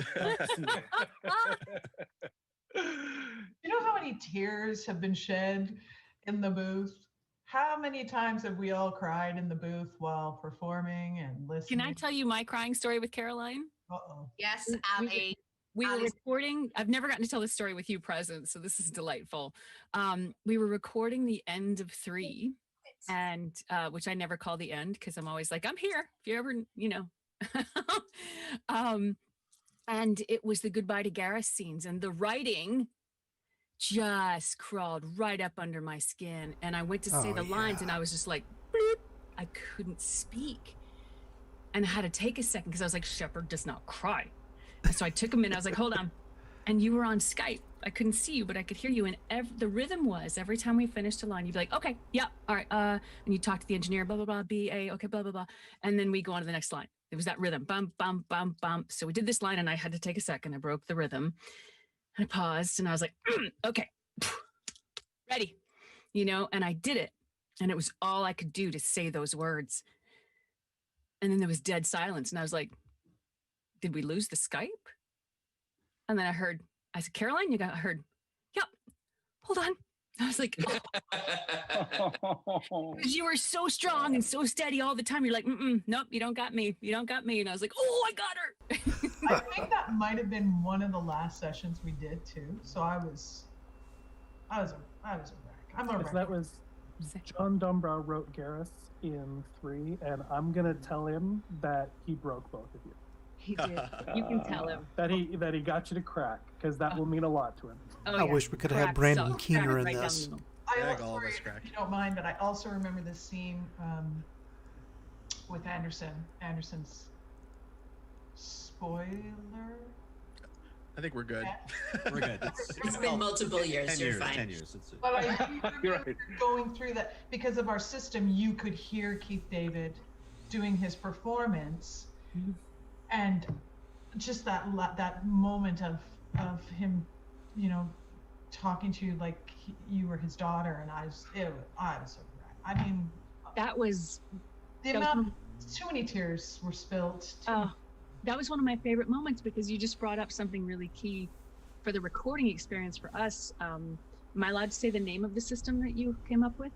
Yeah, I didn't come up with it. That Bioware came up with. It's a proprietary system called Veda, which allows, if, like, for example, I was usually pretty early into the booth in the recording process. So I would go in and record my lines. And then when Ali or Alex or Courtney or somebody came after me, or DC, they could hear me talk to them. They'd get to playback. And I really didn't get, Mark and I think Mark was probably in the same boat. We didn't get to take advantage of that system very much, but recording the last scenes with Anderson, I got to hear Keith and I got to act with Keith. And that is the secret sauce that is as yet mostly untapped in the game industry, when we get to actually be in this space, whether it's I'm here and someone is in their booth at home somewhere else, when we can hear each other and actually interact with each other. It takes the magic to a level that is undescribed. Yeah, you say that about Keith, but my story is that I actually got to act with Jennifer Hale. Sweet. One of my favorite things about Veda, this might be apocryphal, but I've heard that Veda, the acronym actually spells VADER, but for some reason they copyright that word. That's so cool. See, That's details, awesome. Mark. Details. That's wonderful. I love these stories. You want to do some more lines? We got plenty of time for a bunch. So Go Patrick. Go Karen. yeah, you guys get to pick. Pick one. Make us do it. Voice direct. This is the start of how the stream went wrong. This is Yeah, great. so Caroline, please be ready to just cut our feeds because it's going to probably get ugly. Let's see. Go, Patrick. What about 13? Who's going to be Conrad Werner? How about Jennifer? Why don't you be Shepard and I'll be Conrad Werner? Okay. Excellent. How fun. So do we make something up like Caroline did, or you guys just want to go for it? And Okay. I'll make up a context. Yep. Okay, so I mean, really, this is a love story. This is a lot of sexual tension finally paying off. This is Okay, cut the feed, Caroline. I'm in. So just, intensity, passion, simmering. Okay, Patrick, I'm gonna do Conrad Werner as a Vorcha, if that's okay with you. He is a Vorcha in the game, right? Oh yeah, I assumed. Okay. I mean, honestly, that was just going to be my request, is that Mark do any kind of work to anything. So thank you so much for starting with this. You are making my day. Did I do Shepard as a Solarian? Yes. Preview. Give us a preview. Do it in your Omniblades characters. That's even better. That's correct. Yes, yeah, because we're actually we're doing an RPG, a Mass Effect RPG. Yes, and it's, I believe 2 or 3. Solarian, Vorcha, simmering sexual tension, Conrad Yes. Werner scene. Okay, and Ethan. Conrad, you have no idea what takes to get job done. This is how gun in your face feels. It happens to me every day. You can't handle this. I thought you were a hero. Heroes don't do things like this. And you wish I'd never met you. Awesome. They all say that. That was powerful. That was good. Bravo! There's a little noise on the mic. We're gonna do that Awesome. one just one more time. Can I peek? I'll turn down the gain on this. Or... Or is it P-pop, Mark? You've just broken the internet, Mark. Yeah, Okay, it's a thing. hold on. I gotta get this thing up here. Okay, hold on. I'll be with you in a sec. There's normally a technician that does this for me. Yeah. Oh, not anymore, honey. No, not these days. I will say when I said that Jen and Mark didn't get to play off each other very often, one of my fondest memories is of Mass Effect 3 when Mark, when I just shoved basically the entire script of the Blasto movie into random ambience throughout the Citadel, and I knew you were going to be Blasto because you're all or most of all the Hanar, and we were like, okay, well, we have to have the his Elcor partner's hot sister. Oh yeah, Boobin's sister. That's right. Yeah, Boobin's sister. Yep. Yes. And I was like, could it be Jennifer Hale? Because they don't get to talk to each other. I was like, yes. Yes, that's right. And not only that, we had a romance. Yeah. Blasto and Boobin's sister. It was hot. It was kind of one of my proudest moments. That's wonderful. That's wonderful. So good. I don't know if chat's recovering from that one, but we have many more and still have some time. So let's grab something else from the list. And wow, I don't know if we can top that one. That one's pretty. I was gonna say that's pretty tough. It is. Well, okay. So speaking of the Hanar, though, number 4, the grunt line is also one of my favorites.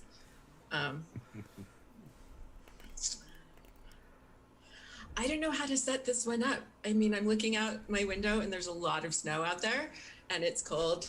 So it is sad, the thing that you're about to say. So maybe just, think of the poor, cold, freezing Edmontonian Hanar and just channel your woe. I'm sad. Hanar can't wear sweaters. I never thought I'd hear him cry. That's beautiful. I'm not crying. You're crying. And Fish Dog Food Shack.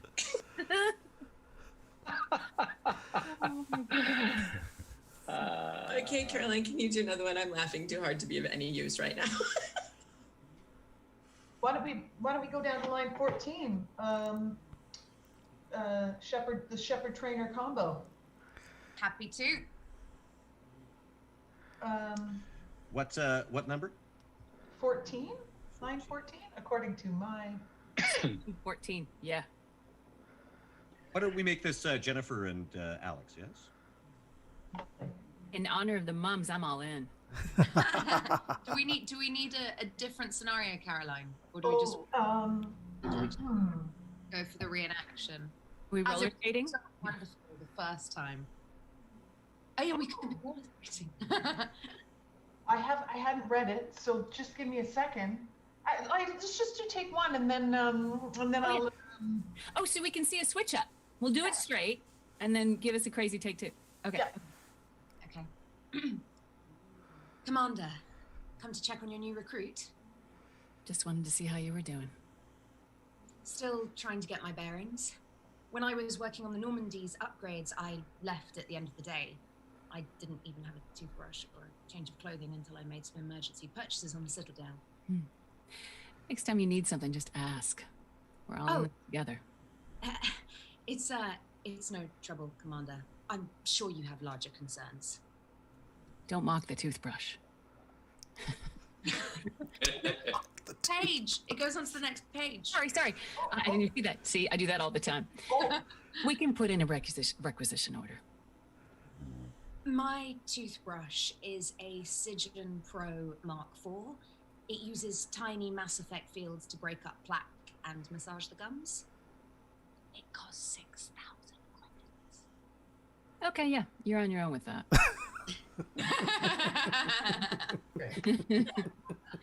Can't top that. Love that scene. People love that toothbrush bit. I know, it's so great. My favorite story about that toothbrush was because I wrote that as a throwaway line, and because Alex, you did such an amazing job on it, I wanted to call it back in the Citadel, so I used it in the Citadel DLC as that. Okay, great. We're because the Citadel DLC was the almost action comedy kind of DLC at some parts, and I was like, great, we're going to use the toothbrush to pick the lock so the team can get in. The toothbrush is going to save the Normandy. And the art director, Derek Watts, was in an early playthrough of the DLC. We get to that point, and Trainer, in an early version of the scene, holds up nothing in her hand, and Derek says, "What? So we got to make the toothbrush?"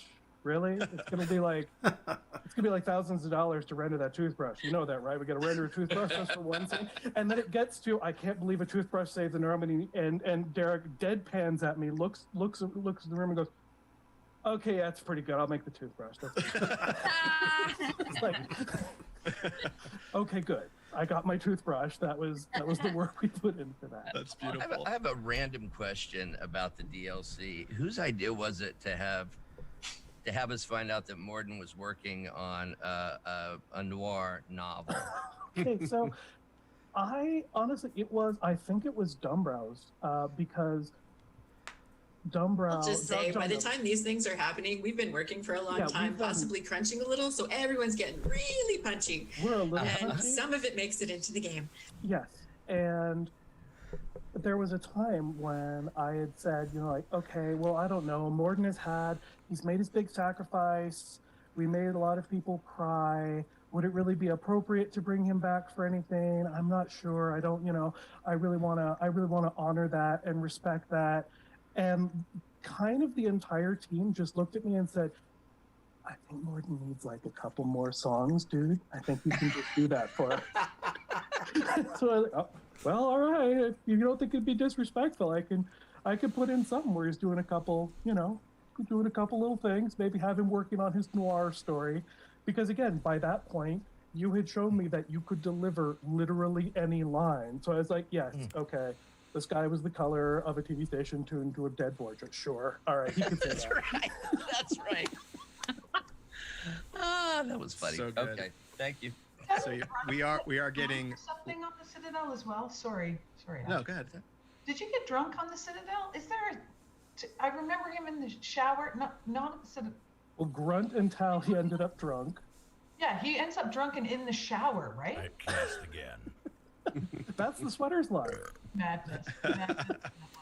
It's beautiful. Loved it. Well done. Do you want to pop?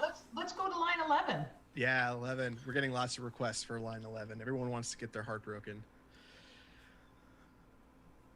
And so that's Shepard and Thane. Yes, lots of requests for Thane, and you're on deck there, Keith. Line 5 too. We You, can do Mark. that one. Shall I be Shepard in this one? Yes. Oh yeah. Okay. You all set, Keith? I am ready. You've been killing since you were 6? Of course not. I did not make my first kill until I was 12. It was my Drell Mitzvah. Today you are an assassin. That was a good one. That was really good. Let's do that one more time, please. Okay, yeah. Have a little more compassion when you ask that, and Oh, then sure. your response, if it can be more like, no dummy, Keith. So Yeah. like from 12, you dummy. Okay. So just let's Okay, do that all right. one. What's wrong with you? Okay. You've been killing since you were 6? Of course not. I did not make my first kill until I was 12. That's it. great. Thank you for that adjustment, Kev. You guys just witnessed the power of a voice director. Like that's wonderful. awesome. So cool to see. Up. Right. Yeah. Did you say 5 next? Yes, 5, if we can. Yes. Now that Keith's warmed up. Yeah. Oh, yeah. And I believe it's Amon Kira. Thank you. I could be I wrong though. For purposes of this stream, it's Ammon Kira. Amonkara? You go, however the spirit moves you. You're seeing the magic right here, guys. This is how it really goes down. Yep. Somebody ask that. Amonkira, Lord of Hunters. Grant that my hands be steady, my aim be true, and my feet swift. And should the worst come to pass, grant me forgiveness. Wow. Chills. That was part A. You want the whole? You want part Yeah. B? Yes, Part B? yes. All right. Yes, those lines go together, Keith. So So do them then together?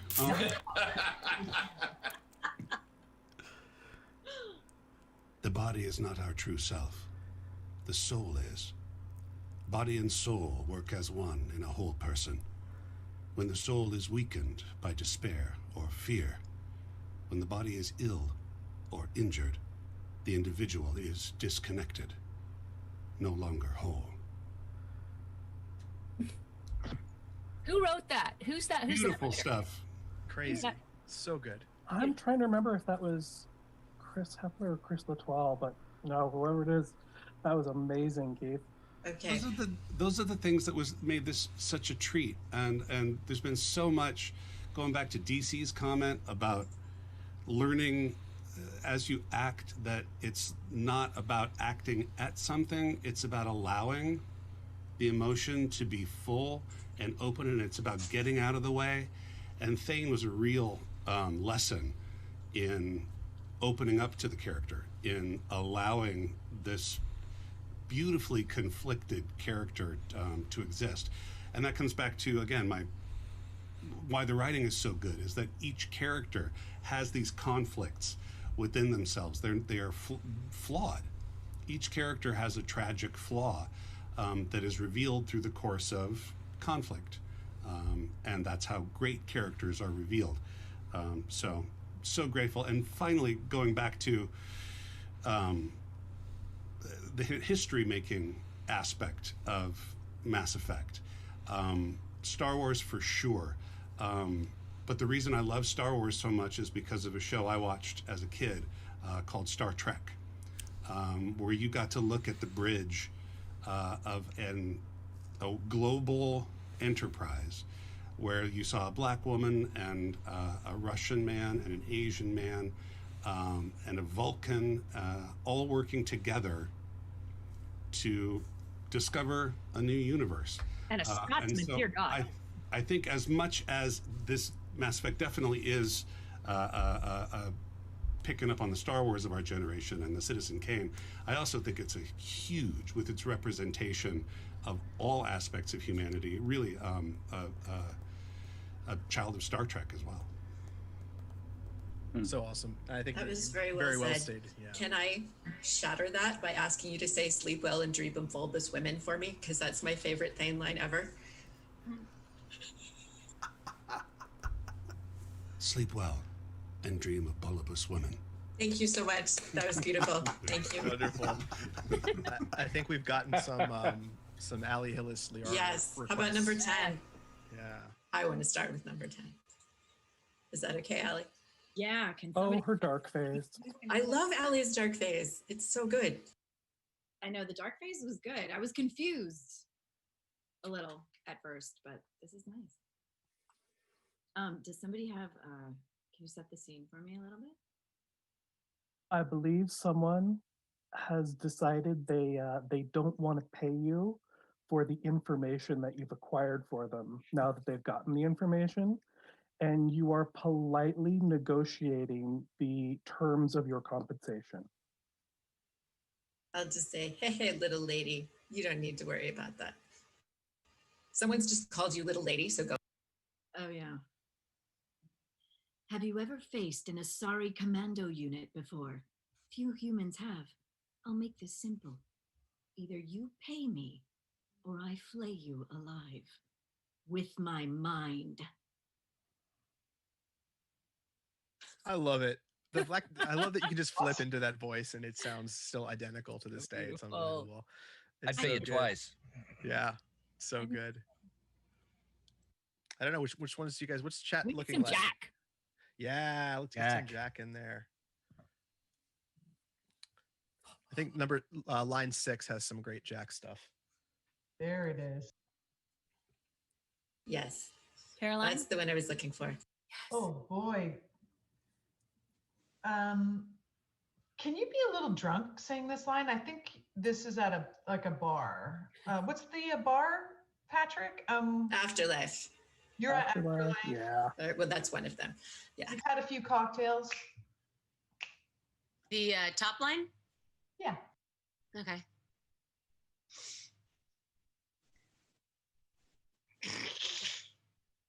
I've been around. Ran around with gangs. Wiped out some gangs. Joined a cult. Kept the haircut. Nice. Can I hear the other two? Because they're just so. Yeah, I was gonna say, can we just roll into those? Because those are. Yeah, I've been around. Ran around with gangs, wiped out some gangs, joined a cult. Yeah, kept the haircut. I'm gonna beat you till candy comes out. Hey, Edie, nice body. Now you look like a sex bot instead of a sex toy. Awesome. Nice. Gotta love Jack. That second line she uses is one of my favorites. They really do. Yeah. I use it that's to like threaten me at any hardware party. quite No, I'm frequently. That's wonderful. Can we also, I would also like to pause to note, champagne, more Allie, but also how much trouble Patrick caused by the whole on the pool table stuff with Jack. I got in trouble with localization was like, what are they doing on the pool table? And Patrick's like, no, nothing, never mind. They're just playing pool. They're playing pool. There's a line in the Citadel where it's Shepard is dancing, and if you're in a romance with Jack, Jack says, save some of that energy. We're going to do it on the pool table later. And then Cortez, kind of offended, says, hey, people eat at that table. And Jack says, you're damn right they do. And so explaining that, because I have interfaced with the and France came back with, That's awesome. Could you explain what Jack means by this? And my answer was no. Nope. Who knows? Yeah. Nice.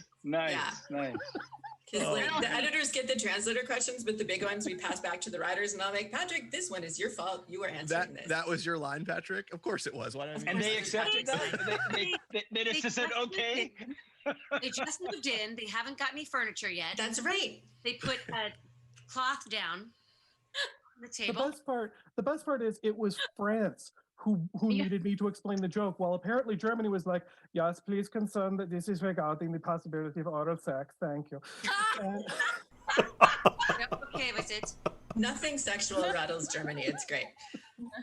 So could I request 15 with Ali and Mark? 15. Yeah. Hold on. Oh yeah, this is a steamy one. It's steamy. Getting steamy. All right. All right, Mark. We got this. Okay. Good to go. Anything else from our I was going to directors? say, should we add? Caroline looks like she has an idea. Caroline, yes. Yeah. Now I'm That is the finger of I have a naughty idea. No. Just go for it. What did you say, Alex? I said, do it, please. Now we've had the oral sex. I'm ready for more. Yes, we're all warmed up. I just Oh, mean, wow. that's the idea. I feel like now is the time, Caroline. You went like this. Ali's had a bit of drink. I feel like this is very positive for the happy day of the happy N7 World Day. Well, there's nothing you can add to this. It's really not. It's just lovely lines of dialogue. I think you just need to say it from the heart. All right. Maybe you guys can just be really happy that today's a really good day for a number of reasons. Okay, so you're asking me to not butcher the writer's work. Is that what you're asking? If you could just say the words trippingly off the tongue. Okay. Say them as written. I can't All right. do that right now. All right. Ali, you ready to go? I'm so ready, Mark. I am Okay. the commander. Okay. Friends doesn't cut it for me anymore, Liara.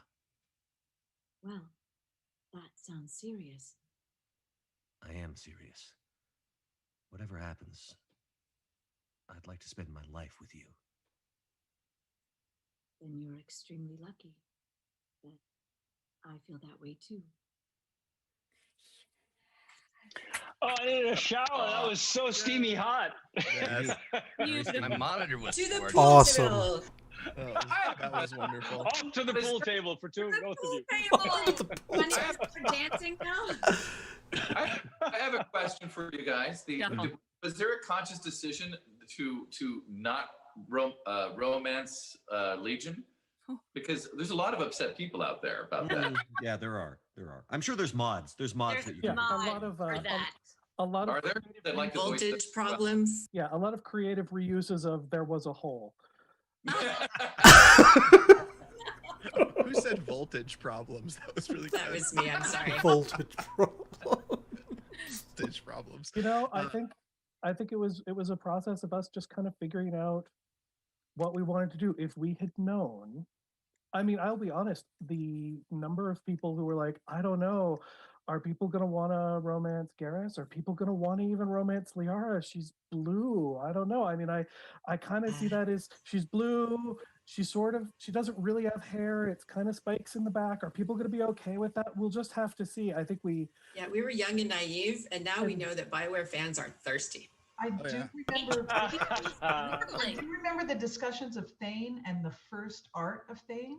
Yes. And Derek came in and said, "So what do you think of this guy?" And I was like, "It's really hot. That's gonna be a killer character. People are going to want to romance that gentleman." It's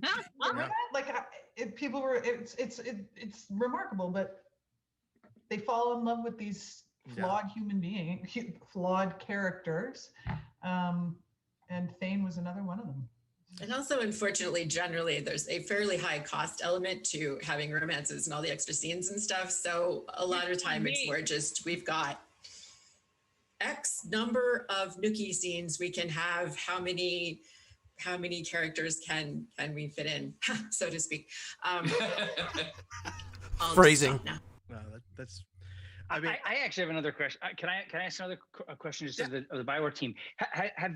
There must be at some point been some thought about doing more DLC content or doing some sort of revival or a I don't know, some kind of a new party that everyone could gather. Has that ever come up as a reunion? I don't think we're legally obligated. I'm very quiet. Yeah, I'm sorry if I stepped over a line there. Are you asking that question right now on this? I think we might be going through a tunnel. Yeah. Here, got it out. Bad reception. Just so we're clear, we're talking about something that will get us more money. No, we're just.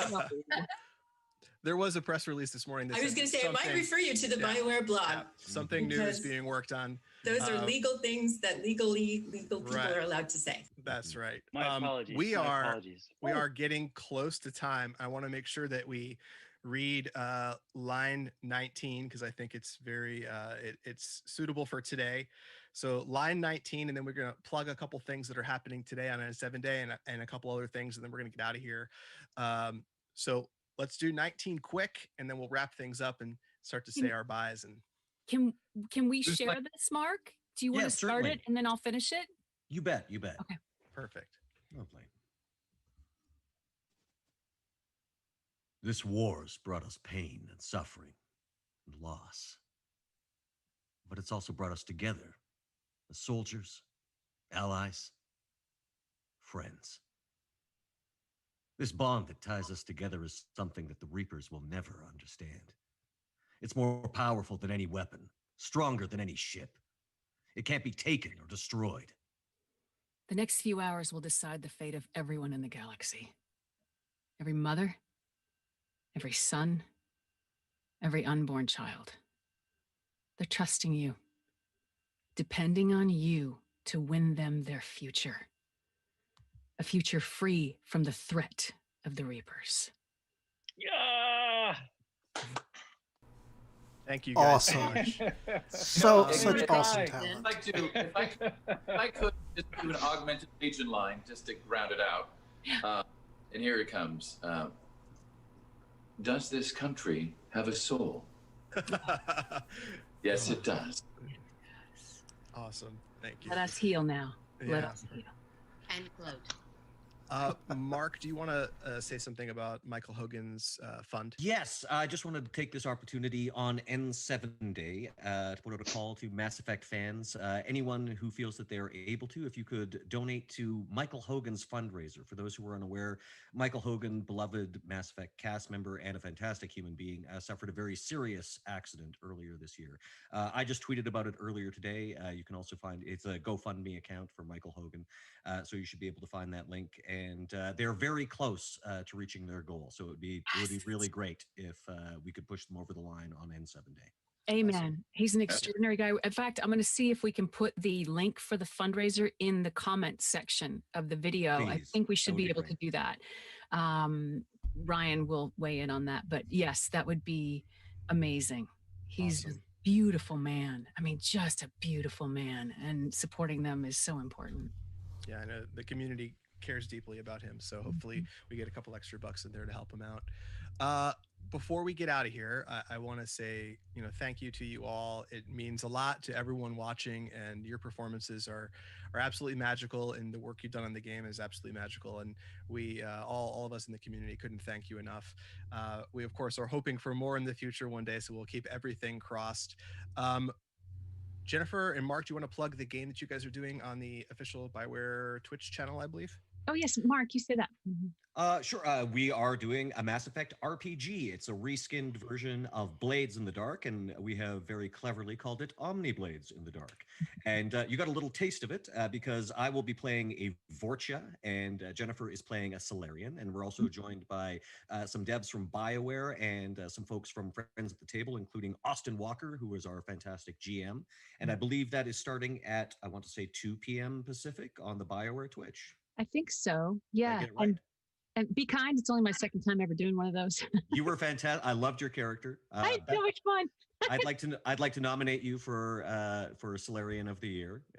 I'm, okay, Bill. You're Vorcha of the century, so there you go. Thank you, Bill. You're gonna have to try harder next year because you've got a very high bar that Jennifer has set.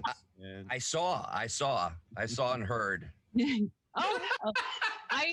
One of actually.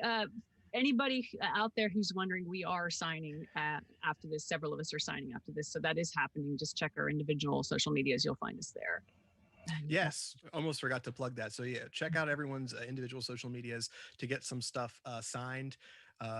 Please do that. It is they have some awesome stuff that they're putting out there, cool headshots and character shots and all that fun stuff. And nothing better to do. Spend your money on an N7 day. So that's great stuff. Again, Jennifer, guys, thank you for making this possible. Yes. Thanks Oh my for God. bringing us all together. Thanks so much for including Don't us. forget Yes. to keep up with everything nerd at nerdappropriate.com. Yes. Thanks, Allie. Thank you so Hey, much. Ash, thank you. Yeah, Ash, thank thanks, you. buddy. I want to thank Nice Ash. point to you. Yeah. And I want to you, thank guys. Ryan Green, our amazing producer, who Hey, Ryan. Ryan. Yes, Ryan. and I want to thank Caroline and Patrick and Karen for sorting out so they could come, and BioWare for doing this. And I want to thank every single human who has ever worked at BioWare and this is a massive team. I want to thank you all. I want to thank this community and every single human who's plays this game. I adore you, and I'm so grateful to you. We get to do what we do because you enjoy that. And thank you for letting us live in your world. Thank Hey, you. we need a group photo. Oh yeah. Here we go. Everybody, a group photo. Everybody get out your cameras, whoever is watching this. And here's the photo. Are you ready? Here we go. I'm getting my notes. Okay. I'm gonna Everybody smile say first. Normandy. For your favorite little pose or something. Ready? One. Hold on. I got to get my fingers on here to try to screenshot this. Okay. 1, 2, 3. Yay. Honestly, guys, thank you all so much. You guys are So I fantastic. feel like Mark and Jennifer need to say the line to cut us off, right? Oh, yeah. And it- Oh, really? Shall we do the Wii version instead of the I version? We'll do the Wii version, and we'll Okay, see. ready? Zoom doesn't always help us sync up, but we'll try to get it as close as Yay. possible. Right. On 3 or after 3? Okay, 3 and then go. Okay, ready. Here we go. We should go. We should go. Oh, God. Cut the feed. Yay. Thanks, you guys. Guys. Love Thanks, you you all. guys. Thank you, everybody. Happy N7 Day. Thank you all. Yeah. Happy Thanks N7 so Day. much. Seven day. An Everyone, N7 day to remember.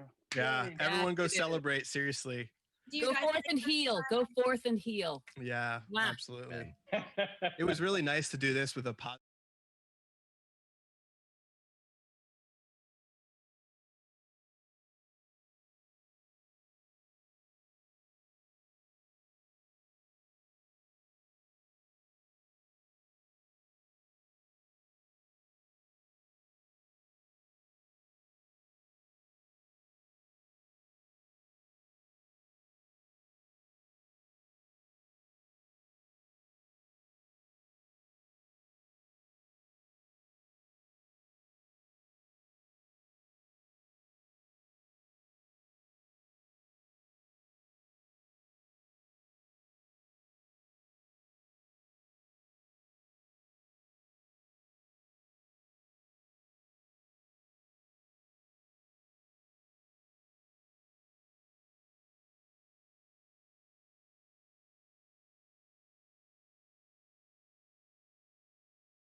I've been saying all this, and my mic's been off. Top-notch YouTube streaming, I'll tell you. But to reiterate what I said, they're doing a Mass Effect remaster, and it'll be available in spring of 2021 for Xbox One, PlayStation 4, and PC, forward compatibility, and targeted enhancements on Xbox Series X and PlayStation 5. They're also envisioning the next chapter of the Mass Effect universe, whether that's part of the trilogy or whether that's the long-awaited sequel to Mass Effect Andromeda. We'll just have to wait and see. I honestly hope it's part of the Mass Effect Andromeda line, just because I think there's a lot to be told in that universe. I think we could flesh out the storyline with the arcs that are just becoming contactable there towards the end of the game, as well as the interactions with the cat and the other races in that universe. Anyway, I'm going to sign off now. It's been a little over 2 hours, and I'm sure we all have better things to do than sit and watch me blab around. Say hi to my beautiful wife. Hello. So we'll sign off now. Don't forget to look down in the description for links to the social media for the artist for this live stream, and I'll see you all later on.